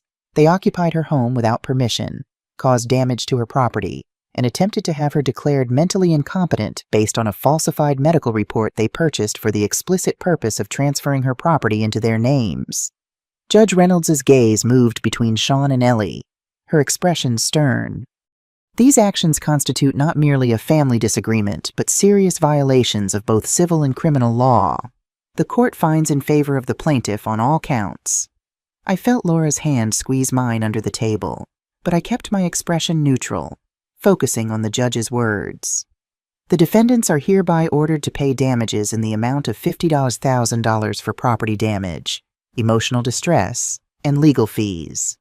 Additionally, the court is issuing a restraining order prohibiting the defendants from entering the plaintiff's Malibu property without explicit written permission. The court is also referring this matter to the district attorney's office for potential criminal charges related to the falsification of medical documents, attempted fraud, and elder abuse." Judge Reynolds paused, removing her glasses and looking directly at Sean and Ellie. "I feel compelled to add a personal note. In my years on the bench, I have seen many family disputes over property and inheritance. But the calculated nature of this attempt to strip Mrs. Brooks of her rights and property is particularly disturbing. Mr. Nelson and Mrs. Price, you have violated not just the law but the fundamental trust between parent and child, between family members. I would strongly encourage both of you to reflect deeply on your actions and their consequences." She replaced her glasses and continued in her official capacity. "This court is adjourned. My written ruling will be filed by the end of the day." As the judge left the courtroom, I remained seated, absorbing the full impact of the ruling. It wasn't just the financial damages or the restraining order, though those were significant. It was the validation, the formal, legal confirmation that I had been wronged, that my feelings of betrayal and violation were justified, that I had every right to defend myself and seek justice. William leaned toward me. "This is a complete victory, Mrs. Brooks." The judge couldn't have been clearer in her condemnation of their actions. I nodded, still processing the moment. What happens now with the potential criminal charges? The district attorney will review the evidence and decide whether to proceed. Given the clear evidence of falsified medical documents and the doctor's cooperation, they likely have a strong case. If they do proceed, Sean and Ellie could face additional fines and potentially even jail time, though first-time offenders often receive probation. Across the aisle, Ellie was speaking animatedly to Westbrook, her face flushed with anger. Sean sat silently, staring at his hands, a picture of defeat. As we gathered our belongings to leave, Sean suddenly stood and approached our table. Westbrook reached out to stop him, but Sean brushed his hand away. "Mom," he said, his voice breaking slightly. "Can I talk to you?" "Please." I looked at him, this man who was my son but who had become a stranger. Part of me wanted to refuse, to turn away as he had turned away when I needed him. But another part, the part that remembered him as a small boy with skinned knees and trusting eyes, couldn't deny him this moment. "5 minutes, I said. In the hallway, William looked concerned. "Mrs. Brooks, I advise against any private conversations without legal representation." "It's all right, William. The case is decided. I'll be fine." Laura touched my arm. "Do you want me to come with you?" "No, thank you. This is between Sean and me." In the quiet corridor outside the courtroom, Sean and I stood facing each other, a gulf of betrayal and hurt between us. He looked older than his 45 years, the lines around his eyes deeper, his shoulders hunched with the weight of his actions. "I don't know what to say," he began, his voice low. "I'm sorry seems completely inadequate." "It is," I agreed. "But it would still be a start. I'm sorry, Mom. I'm so sorry for everything, for letting Ellie push me into this, for not standing up for you, for being so weak and greedy." His eyes filled with tears. "I don't expect you to forgive me. I just want you to know that I understand now what I did, and I'm ashamed." I studied his face, looking for signs of the manipulation I'd seen so often from him recently, but I saw only genuine remorse and deep shame. "Why, Sean? That's what I can't understand. Why would you do this to me? I've always helped you when you needed it." He ran a hand through his hair, a gesture so familiar from his childhood that it made my heart ache. "It started with money problems. We've been living beyond our means for years, the private schools, the vacations, the cars. Ellie always wants more, always compares us to her friends who have bigger houses, better cars, more expensive vacations. I kept taking on more debt, trying to make her happy. And my house became the solution. Not at first. It started with just using it for vacations to save money. Then Ellie started talking about how unfair it was that you had this beautiful beach house sitting empty most of the time while we struggled to make mortgage payments. She said it didn't make sense for an old woman living alone to have such a valuable property when it could benefit the whole family. His words stung, even knowing they originated with Ellie. "And you agreed with her assessment of this old woman." "No, I mean, I didn't think of it that way. She made it sound reasonable that it was just accelerating the inevitable, that someday the house would be mine anyway. So why not now when we needed it? I knew it was wrong. But I was desperate. And Ellie kept pushing, saying it was for the children, for their future. The medical report was for the children's future, too." He winced visibly. "That was Ellie's idea. She found the doctor, arranged everything. I knew about it, though I didn't stop it. I signed the papers. I'm not trying to blame her for everything. I made my own choices. Terrible choices." I was silent for a moment, processing his words. There was truth in them, but also continuing deflection. He was owning his actions while still placing the initiative, the driving force, on Ellie. "What happens now, Sean, with you and Ellie?" He looked down, his expression pained. I don't know. This whole thing has shown me a side of her I can't unsee. The way she talked about you, the things she was willing to do for money. It's like I'm finally seeing clearly after years of being blind. But there are the children to think about. Yes, there are, I agreed. Sophia and Jake deserve better than what they've witnessed these past weeks. I miss you, Mom, he said suddenly, his voice thick with emotion. The kids miss you. Whatever happens between me and Ellie, I hope someday you can be part of our lives again. I felt tears threatening but held them back. This wasn't the time for an emotional reconciliation. Too much had happened. Too much trust had been broken. That will take time, Sean, a lot of time. And real change. Not just words. He nodded, understanding the boundary I was setting. I know. I just wanted to say it.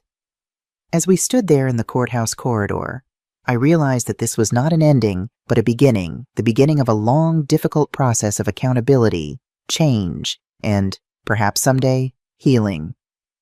You should go, I said gently. Ellie is waiting for you.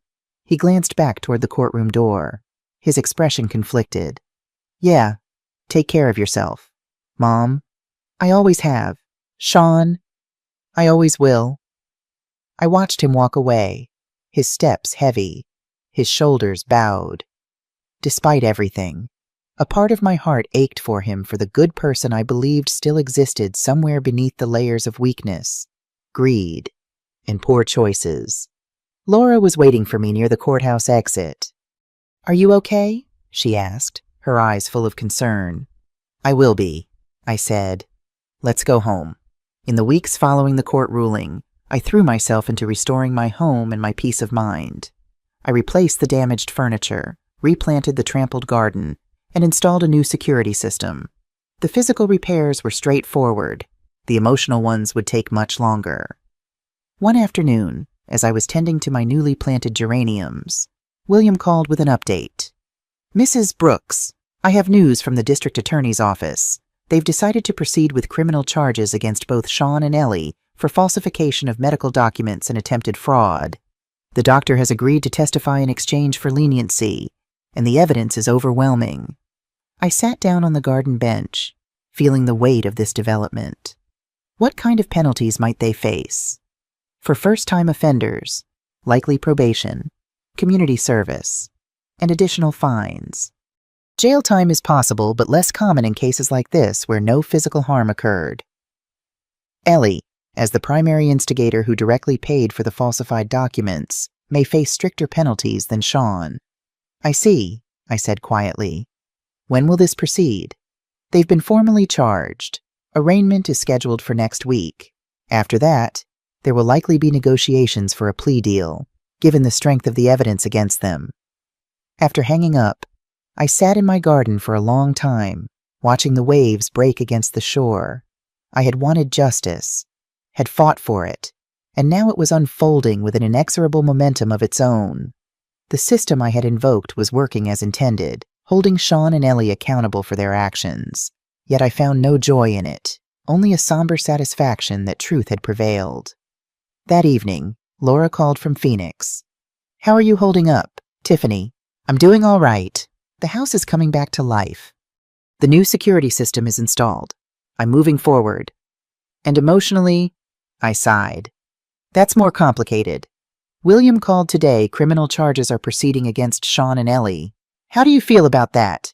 Conflicted. They need to face consequences for what they did, but I take no pleasure in seeing my son in legal trouble, in knowing my grandchildren's parents might have criminal records. Have you heard anything from Sean since the hearing? Not directly. He sent a package last week, my mother's jewelry, the family albums, all the items they had taken. There was a note saying simply, I'm sorry. These should never have been taken from you. That's something, at least, Laura said. A small step, yes, but a step toward what our relationship is fundamentally broken. Laura, I don't know if it can ever be repaired. Time will tell. People can change when faced with the consequences of their actions. Maybe this will be Sean's wake-up call. After we hung up, I took out the family albums that Sean had returned. I spent the evening looking through them pictures of Sean as a baby, as a toddler taking his first steps, as a young boy riding his first bicycle, as a teenager in his graduation cap and gown. So many memories, so much love and sacrifice invested in raising him. One photo in particular caught my attention, Sean at about 7 years old, sitting on his father's shoulders at the beach, both of them laughing in the sunlight. It was taken just a few miles from where my house now stood, during one of our rare family vacations when Michael was still alive. I remembered that day clearly, the joy in Michael's eyes as he played with his son, the contentment I felt watching them together, the sense that despite our financial struggles, we were rich in what truly mattered. Where had it all gone wrong? Had I spoiled Sean after Michael's death, trying to compensate for his loss? Had I made him too dependent, too entitled in? Or was it simply the influence of Ellie, her materialism and ambition corrupting his better nature? Perhaps it was all of these things, a complex tapestry of causes and effects that had led to this painful outcome. Understanding the reasons didn't lessen the hurt, but it did help me see that this tragedy had many authors, myself included. The next morning, I received an unexpected visitor. The doorbell rang just after 10:00 a.m., and I opened it to find Sophia, my 11-year-old granddaughter, standing on my doorstep. She was alone, clutching her backpack, her expression a mix of determination and uncertainty. "Sophia, what are you doing here? How did you get here?" "I took an Uber." "Grandma," she said, as if this were the most normal thing in the world for a child her age. "I saved my allowance for 2 weeks." I ushered her inside, concerned and a little alarmed. "Does your father know you're here? Your mother?" She shook her head. "No. They're fighting all the time now. Dad sleeps in the guest room. Mom cries a lot and then gets really angry. I had to see you." My heart ached for her. Children always bear the collateral damage of adult conflicts, and Sophia was clearly suffering from the fallout of her parents' actions and their consequences. "Let me call your father so he doesn't worry," I said, reaching for my phone. "Wait," Sophia said, placing her small hand on mine. "Can we talk first, please?" There was such earnestness in her eyes, such need, that I couldn't refuse. "All right, let's sit on the terrace. Would you like some hot chocolate?" She nodded, a small smile brightening her face. "With marshmallows." "I think I can manage that." A few minutes later, we were sitting on the terrace, mugs of hot chocolate in hand, the ocean spread before us like a glittering tapestry. "I miss you, Grandma," Sophia said simply. "And I'm sorry for what Mom and Dad did. It wasn't right." "You have nothing to apologize for, sweetheart," I said gently. "None of this is your fault. I know, but I still feel bad and confused. Dad said they have to go to court again because they broke the law. He said they might get in big trouble." I chose my words carefully, trying to be honest without adding to her burden. "Your parents made some serious mistakes. Sophia, there are consequences for those mistakes, just like when you do something wrong at school. But they're still your parents, and they still love you very much. Dad says he's really sorry. He cries sometimes when he thinks I'm not looking." "I believe he is sorry," I said, finding that I genuinely meant it. Sometimes adults make bad decisions, especially when they're worried about money or trying to impress others. But making bad decisions doesn't make someone a bad person. Sophia looked at me with those perceptive eyes that seemed to see more than an 11-year-old should. "Is that why you're not talking to Dad anymore, because of the bad decisions? Not because you don't love him?" The question pierced straight to my heart. "That's very insightful. Sophia, yes, I still love your father. He's my son, just like you're his daughter. That love doesn't disappear because of bad decisions. But trust can be broken, and it takes time to rebuild it. Like when Jake broke my tablet and then lied about it," she said, nodding with the wisdom of a child who had already learned about trust and betrayal in her own small way. "I was really mad at him for a long time. But then he saved his allowance and bought me a new case for it. And he promised never to touch my stuff without asking again." "That's a good example," I said, smiling at her simple yet profound understanding. Sometimes it takes more than just saying sorry. It takes actions that show you've really changed and understand what you did wrong. We sat in comfortable silence for a while, Sophia sipping her hot chocolate and looking out at the ocean, seemingly processing our conversation in her thoughtful way. "Grandma," she said finally, "could Jake and I come visit you sometimes, even if Mom and Dad can't?" The question caught me off guard. I hadn't considered the possibility of maintaining a relationship with my grandchildren separate from their parents. But looking at Sophia's hopeful face, I knew I couldn't shut them out of my life because of their parents' actions. "I would like that very much," I said. "But we'd need your parents' permission. It's not right for you to come here without them knowing. Like today. They must be very worried about you right now." As if on cue, my phone rang. It was Sean, his voice frantic. "Mom, I'm sorry to bother you, but Sophia is missing. We've checked with all her friends, and no one's seen her. I'm calling everyone she might have gone to." "She's here with me, Sean," I said calmly. "She took an Uber to my house." His relief was audible. "Oh, thank God. I've been out of my mind with worry. Is she okay?" "She's fine. We're having hot chocolate on the terrace." There was a pause. Then, "Mom, I'm so sorry about this. I had no idea she would do something like this." "She's a resourceful girl," I said, feeling a hint of pride in my granddaughter's determination. "But she shouldn't be taking Ubers alone at her age. I'll keep her here until you can come pick her up." "I'll leave right now," he said. "Thank you, Mom, for looking after her, for everything." After hanging up, I told Sophia that her father was on his way. "He was very worried about you." "Am I in trouble?" she asked, looking slightly apprehensive. "I think he'll be too relieved to be angry," I said. "But you should understand that what you did was dangerous. There are safer ways to arrange a visit with your grandmother." She nodded solemnly. "I know. I just really wanted to see you, and I was afraid you might say no if I called first." I put my arm around her small shoulders. "I would never say no to seeing you. Sophia, you and Jake are always welcome here, as long as your parents know where you are." We spent the next hour walking along the beach, collecting shells and talking about school, friends, and the latest books she was reading. It was a precious interlude of normalcy in the midst of the family turmoil, a reminder of the innocent lives caught in the crossfire of adult conflicts. When Sean arrived, his face showed the strain of the past week's new lines around his eyes, a certain haggardness to his features that spoke of sleepless nights and constant stress. He stood awkwardly at the door, clearly unsure of his welcome. "Come in, Sean," I said, stepping aside. "Sophia is in the kitchen, finishing her lunch." He entered hesitantly, looking around at the house with a mixture of shame and nostalgia. "The place looks good. You fixed everything up." "Most things can be repaired with enough time and care," I said, the statement hanging between us with its double meaning. In the kitchen, Sophia was eating a sandwich, her legs swinging under the counter stool. When she saw her father, she jumped down and ran to him. "Dad, don't be mad. I just wanted to see Grandma." Sean knelt and embraced her. I was worried sick. "Soph, you can't just disappear like that. Anything could have happened to you."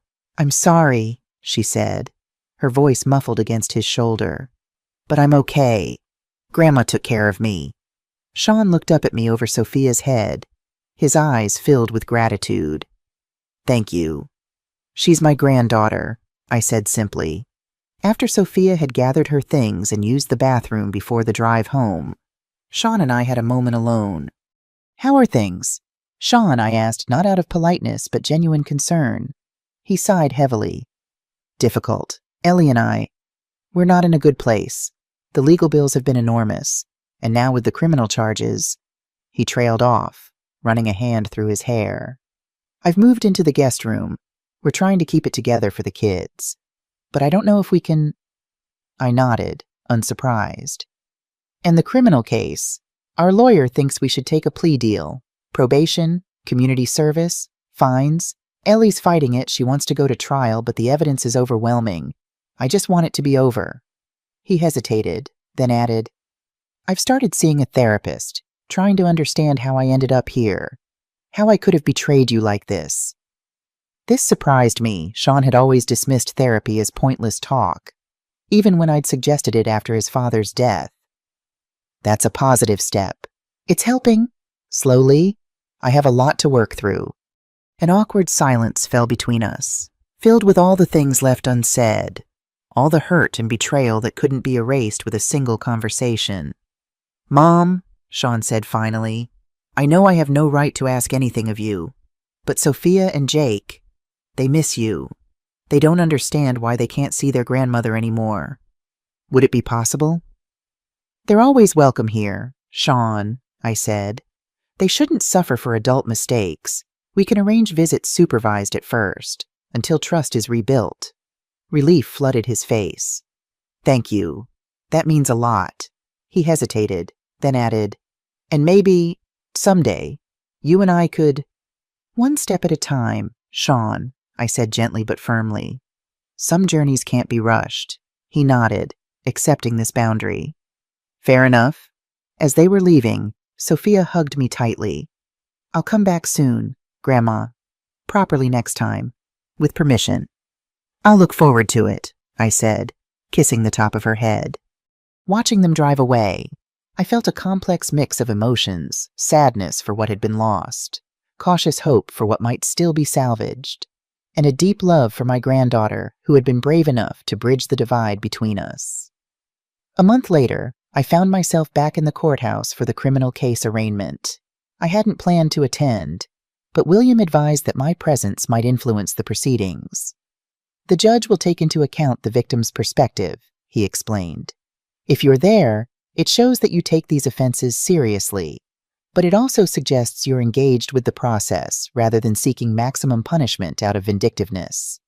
The courtroom was smaller this time, more austere. Sean and Ellie sat with their criminal defense attorney, a different lawyer than Westbrook. Sean looked nervous but composed. Ellie appeared tense, her jaw set in a rigid line. The charges were read: falsification of medical documents, attempted fraud, conspiracy to commit elder abuse. The severity of the accusations, spoken aloud in the formal language of the law, cast a palpable weight over the proceedings.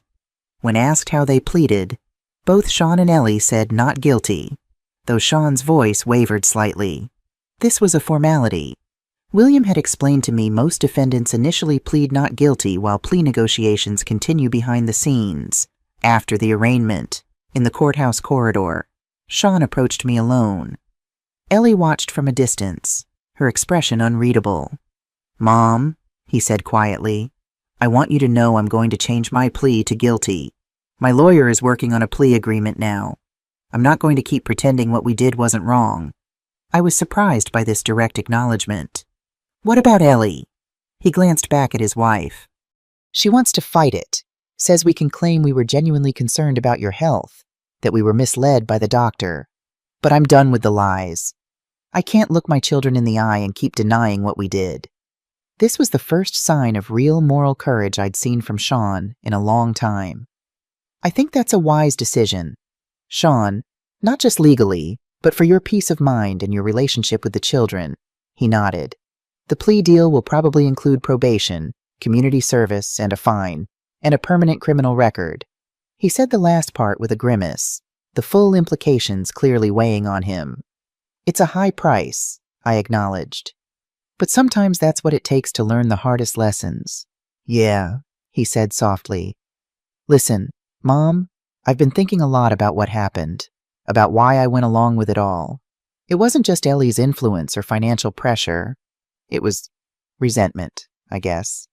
All my life, you've been so strong, so self-sufficient. You built a business, bought a house, managed everything on your own. And I've always needed help, always been dependent. Part of me wanted to prove I could provide for my family without your help, that I could give them the security and comfort you gave me. But when I couldn't, when the debts piled up, that resentment turned ugly." His honesty was unexpected and affecting. For the first time, I felt I was hearing the real Sean, not the one trying to justify his actions or shift blame. "We all have our strengths and weaknesses. Sean," I said gently, Your father wasn't great with money either, but he was kind and loving and hardworking. You inherited his best qualities. Somewhere along the way, you started measuring your worth by material success rather than character. The therapist says something similar, he admitted with a small, self-deprecating smile. Says I've been trying to prove my worth through possessions and status, trying to fill the void left by Dad's death with material things. It's a common trap, I said. One I've seen many people fall into. The good news is, you can climb out of it. I'm trying. For the kids, if nothing else, they deserve better than what I've been. As we spoke, I noticed Ellie watching us with increasing agitation. Finally, she approached, her heels clicking sharply on the marble floor.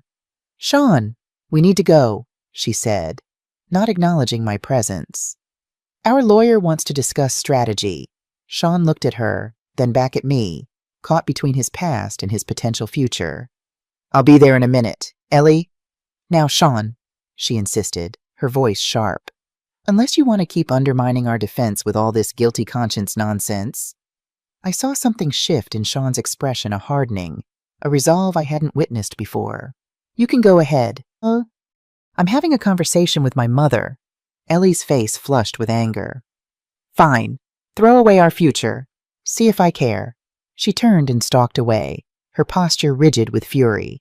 Sean watched her go, a complex mix of emotions crossing his face. Things have been tense since the civil trial. I can see that, I said. What will you do? He sighed deeply. I don't know yet. The kids are my priority right now. Getting through this legal situation, providing stability for them. He hesitated, then added, Sophia talks about you all the time. You know, says you're the strongest person she knows because you stood up for yourself even against your own family. This touched me deeply. She's a remarkable girl, very perceptive. She gets that from you, Sean said with a small smile. Mom, would it be okay if I brought the kids to visit this weekend, just them and me? No Ellie. I'd like that, I said, surprised to find how much I meant it. As Sean walked away to join his wife and lawyer, I realized that something fundamental had shifted between us. The breach wasn't healed far from it, but a tentative bridge was being built, one honest conversation at a time. 3 weeks later, the district attorney's office reached plea agreements with both Sean and Ellie. Sean pleaded guilty to falsification of documents and attempted fraud. Ellie pleaded guilty to the same charges plus conspiracy to commit elder abuse. Sean received 2 years probation, 200 hours of community service, and a $10,000 fine. Ellie received 3 years probation, 300 hours of community service, and a $25,000 fine. Both would have permanent criminal records, though they avoided jail time as first-time offenders. When William called to tell me the news, he seemed satisfied with the outcome. This is about as severe as it gets for first-time offenders in non-violent cases. The judge took into account the premeditated nature of their actions and the particular vulnerability of the victim. As a senior citizen, Ellie received a harsher sentence because the evidence showed she was the primary instigator. Thank you for keeping me informed, William, I said. I hope this brings the legal chapter to a close. It should. Both have accepted their sentences without appeal. Of course, they'll still be dealing with the consequences for years to come, the probation, the community service, the financial impact, not to mention the difficulty of finding certain types of employment with fraud convictions on their records. After hanging up, I sat on my terrace, contemplating the ocean and the journey of the past few months. Justice had been served, both civil and criminal. The legal system had validated my experience and imposed appropriate consequences. Yet there was no sense of triumph, no feeling of vindication, only a somber recognition that actions have consequences, and some wounds leave permanent scars. The true victory, I realized, wasn't in the court judgments or the financial penalties. It was in having stood up for myself, in refusing to be victimized, in demonstrating to my grandchildren that age does not diminish one's right to dignity and respect. That was a legacy worth preserving.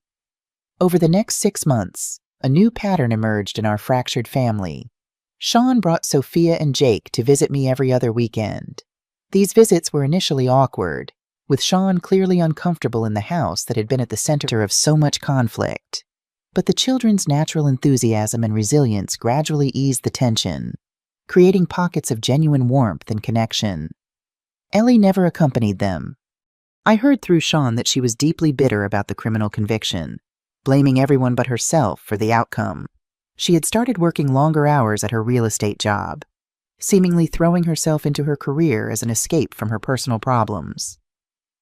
One Saturday morning in late spring, as I was teaching Sophia how to make my special cinnamon rolls, she asked a question that caught me off guard. "Grandma, are Mom and Dad going to get divorced?" I carefully placed the rolling pin on the counter, buying time to formulate an appropriate response. "What makes you ask that, sweetheart?" She shrugged, her small hands still covered in flour. "They never talk to each other anymore, except about me and Jake or money stuff. Dad sleeps in the guest room all the time now. Not just sometimes like before. And Mom cries a lot when she thinks we're asleep." I put my arm around her shoulders, leaving a flower handprint on her shirt that neither of us minded. "I don't know what your parents will decide. Sophia, sometimes adults go through difficult periods in their relationships. Some marriages recover from these challenges, and some don't.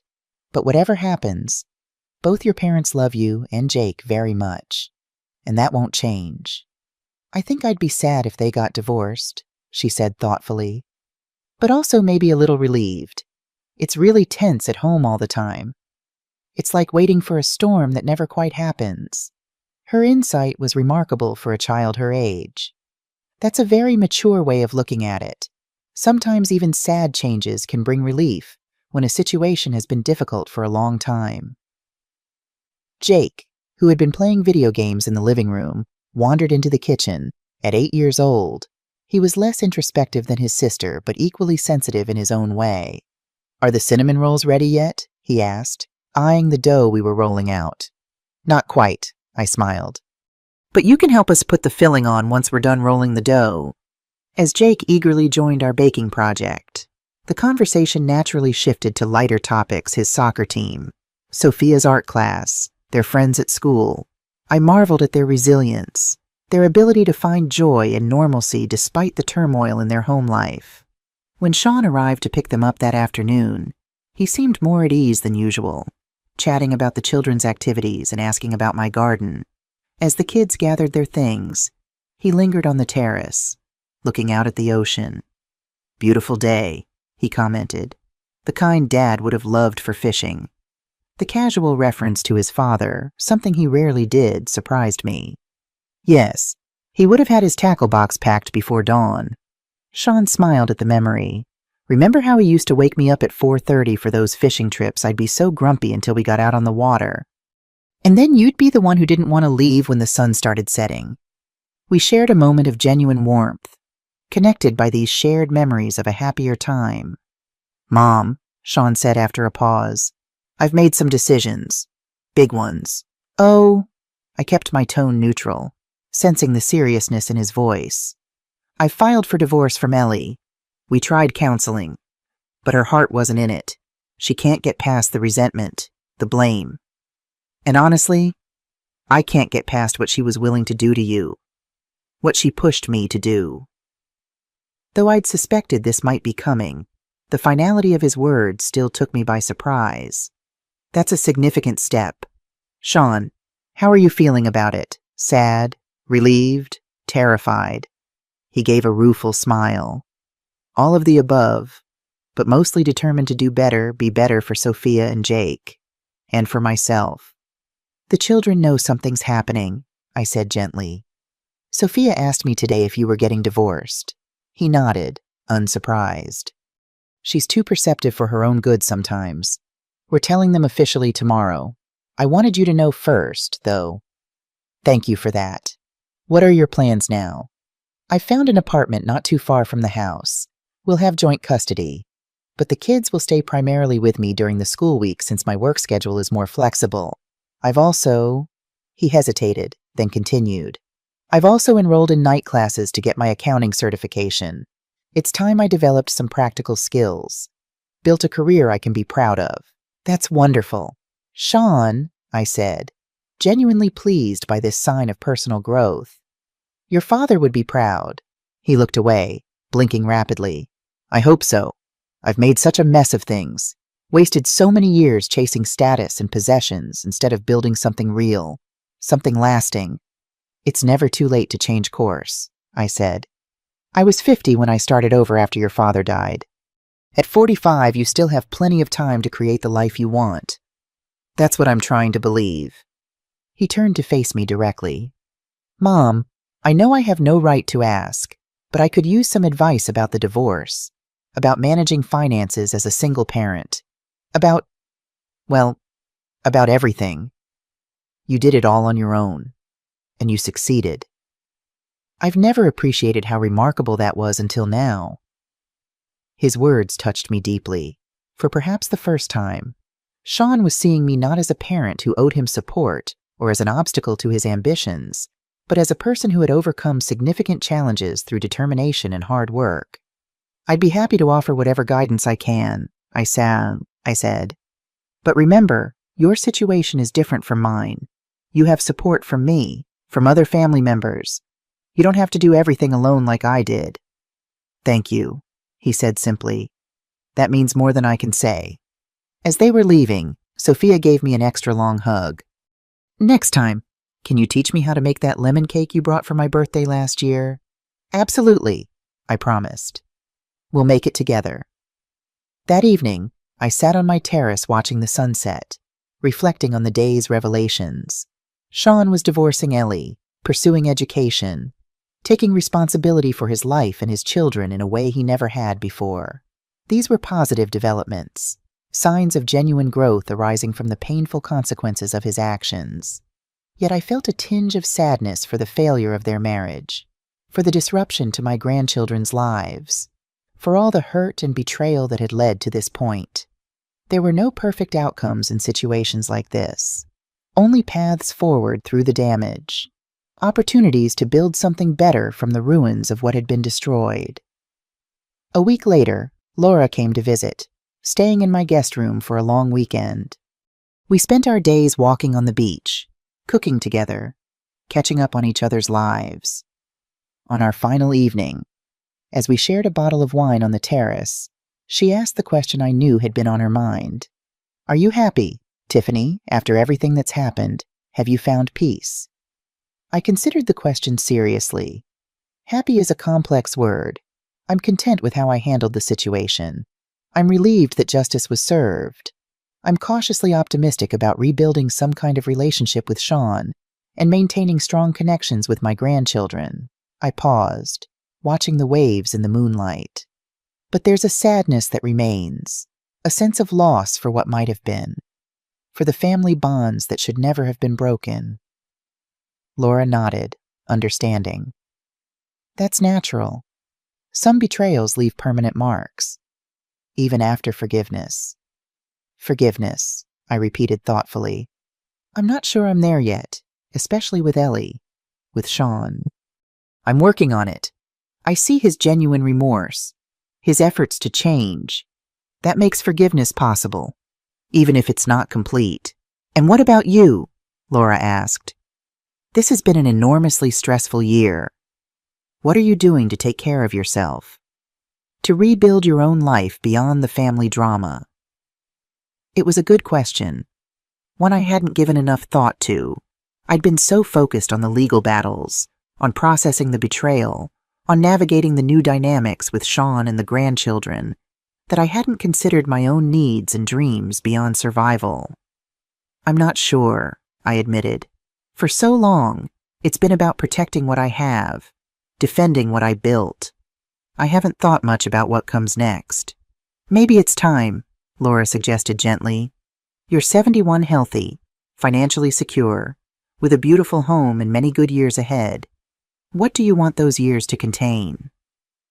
Her question stayed with me long after she returned to Phoenix. What did I want for my remaining years? Not just to survive, not just to maintain what I had built, but to truly live, to find new purpose and meaning. The answer began to take shape gradually, emerging from my experiences and from the unexpected connections that formed in their aftermath. One afternoon, as I was volunteering at the community center where I'd started teaching a sewing class, I overheard a conversation between two older women that caught my attention. Had no idea what to do when her son took over her finances, one was saying. By the time she realized what was happening, he had emptied her accounts, taken out a second mortgage on her house. She's 82, has nowhere to go. It happens more than people realize, the other woman replied. My neighbor's daughter convinced her to sign over her house for tax purposes, then sold it and put her in a cheap nursing home. These predators count on our silence, our shame. Their words resonated with my own experience, the violation, the betrayal by family members, the exploitation of trust, the assumption that older people are easy targets, too confused or too embarrassed to fight back. Later that week, I met with William for lunch, ostensibly to discuss some minor legal matters, but really just to maintain the friendship that had developed during our professional relationship. You know, he said as we enjoyed our coffee after the meal, your case has inspired me to take on more elder abuse cases pro bono. Most seniors don't have the resources or the knowledge to fight back as effectively as you did. It shouldn't require exceptional resources or legal knowledge to protect oneself from family predators, I said, feeling a familiar indignation rising. No, it shouldn't, William agreed. But the reality is that many older adults, especially women, are vulnerable to financial exploitation precisely because they don't know their rights or how to assert them. Something clicked into place, then a purpose, a direction for my energy and experience. William, I said, what would you think about creating an educational program for seniors about their legal rights, particularly regarding property and financial matters? Simple workshops that provide practical information about protecting assets, recognizing warning signs of exploitation, knowing where to turn for help. His eyes lit up. I think it's a brilliant idea. There's a real need for that kind of community education. The legal system can punish abusers after the fact, but prevention through education would be far more effective. I could share my story, I continued, warming to the concept. Not just the legal aspects, but the emotional journey, the challenge of standing up to family members, the importance of maintaining dignity and independence. Your perspective would be invaluable, William agreed. And I could provide the legal framework, the specific rights and protections available under the law. By the end of lunch, we had sketched out the basics of what would become the Senior Empowerment Workshop Series, a monthly program offering practical guidance for older adults on protecting their legal and financial interests, recognizing signs of exploitation, and accessing resources for help. 3 months later, we held our first workshop at the community center. 23 seniors attended, mostly women in their 60s and 70s, many of them widowed like me.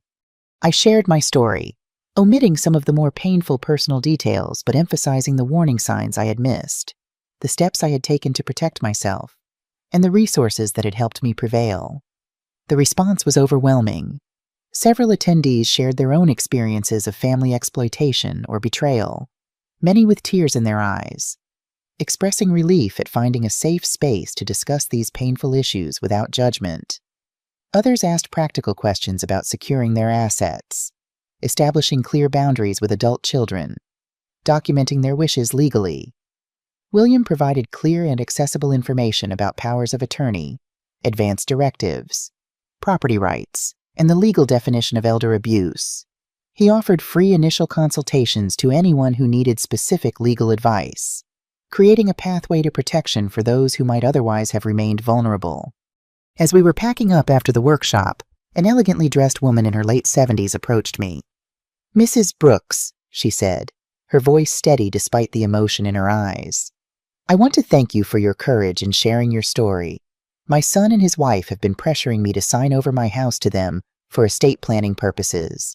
After hearing you today, I'm going to consult with Mr. Patterson before making any decisions. I'm so glad, I said, taking her hand. Trust your instincts. If something doesn't feel right, it probably isn't. She nodded, squeezing my hand. You're helping more people than you know.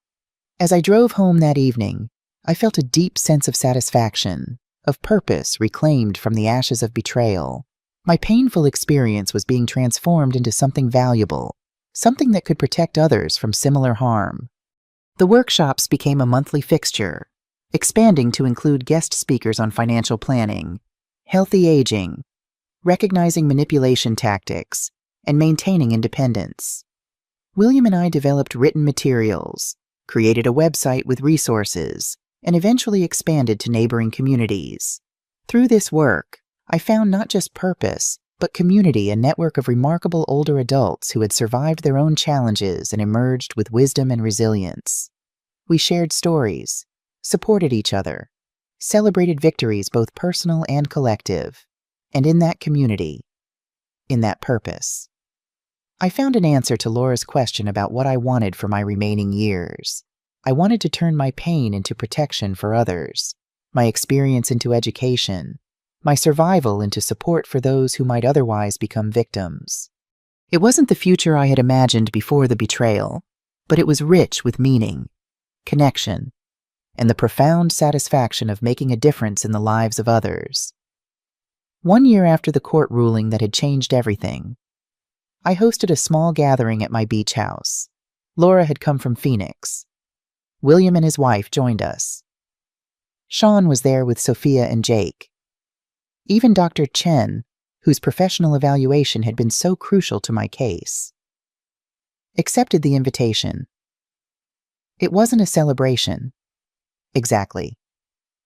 There was too much complicated history, too much lingering pain for that. But it was an acknowledgement of survival, of lessons learned, of new beginnings emerging from the wreckage of betrayal. The children played on the beach, building an elaborate sandcastle with moats and towers. Laura and William's wife chatted on the terrace, exchanging recipes and travel stories. William and Dr. Chen discussed the expanding senior empowerment program, which she had recently joined as a volunteer, offering cognitive assessments to seniors concerned about their mental capacity. Sean and I stood at the edge of the garden, watching the children play. They seem happy, I observed. Resilient? They are, Sean agreed. The divorce was hard on them, especially at first, but they've adjusted better than I expected, having a regular schedule, clear expectations, stable routines. It's helped a lot. And so have these visits with you. How are you doing with the shared custody arrangement? It's working reasonably well. Ellie and I keep our interactions focused on the kids. Very businesslike. She's dating someone new already, her boss at the real estate agency, actually. And how do you feel about that? He shrugged. Honestly, relieved. When she's focused on him, she's less likely to create drama around the custody arrangements or financial matters. And your studies, the accounting certification. At this, his face brightened. I'm doing well. It's challenging, especially balancing it with work and the kids. But I enjoy it. It suits the way my mind works, the precision, the order, the clear rules. Your father was good with numbers, too, I noted. He just never had the opportunity to develop that skill professionally. I didn't know that, Sean said, looking surprised. You never mentioned it before. There are many things about your father I haven't shared, I realized. Perhaps it's time I did. We were interrupted by Sophia, running up from the beach, her face flushed with excitement. Dad, Grandma, come see our castle before the tide gets it. We followed her down to the shore, where Jake was putting the finishing touches on a surprisingly sophisticated structure, complete with a bridge spanning the moat and shells decorating the walls. We made it for you, Grandma, Jake announced proudly. It's your beach house, but even better because it has a moat to keep out invaders. I laughed, touched by the symbolism that was probably more intentional than the 8-year-old realized. It's magnificent, Jake. You have a real talent for architecture. Can we take a picture of it before the tide comes in? Sophia asked. For your photo album. Absolutely, I said, taking out my phone. Everyone gather around the castle.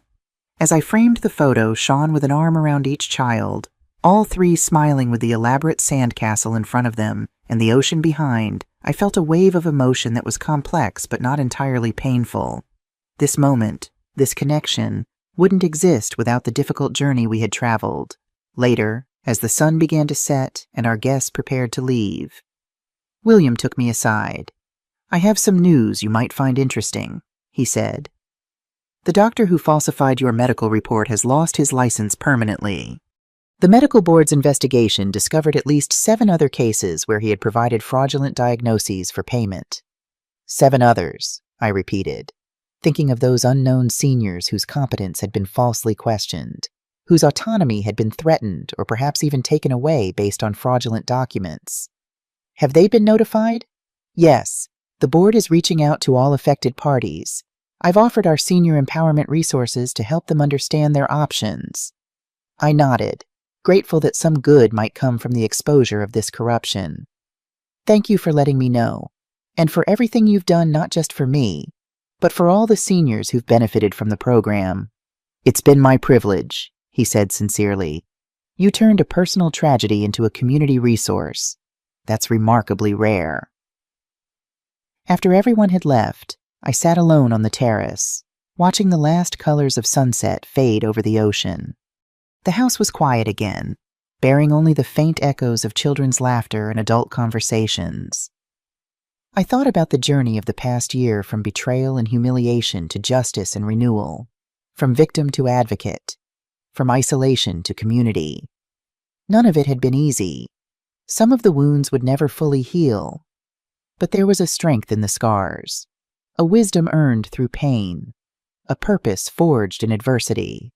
At 72, I had discovered new dimensions of my own resilience, new ways to contribute to the world, new connections with those who shared my experiences and values. I had protected what was rightfully mine, not just my property, but my dignity, my autonomy, my right to define my own worth. And perhaps most importantly, I had shown my grandchildren that age does not diminish one's right to respect, that standing up for oneself is not selfish but necessary, that betrayal may break the heart but need not break the spirit. As darkness settled over the ocean, I felt at peace in my home, in my life, in my continuing journey. The beach house that had been the focus of so much conflict had become, once again, a sanctuary not just for me, but for all those who would gather here in the spirit of mutual respect and genuine care. Tomorrow would bring new challenges, new opportunities, new chapters in this ongoing story. I would face them as I had faced all the challenges of my life with clarity, with courage, and with the quiet confidence of a woman who knew her own worth and would never again allow it to be diminished by anyone. The ocean waves continued their eternal rhythm, washing the shore clean, creating space for new footprints, new castles, new beginnings. Like the ocean, life continued its ceaseless movement, sometimes destructive, sometimes nurturing, always changing, always offering another chance to build something meaningful from whatever remains after the storm.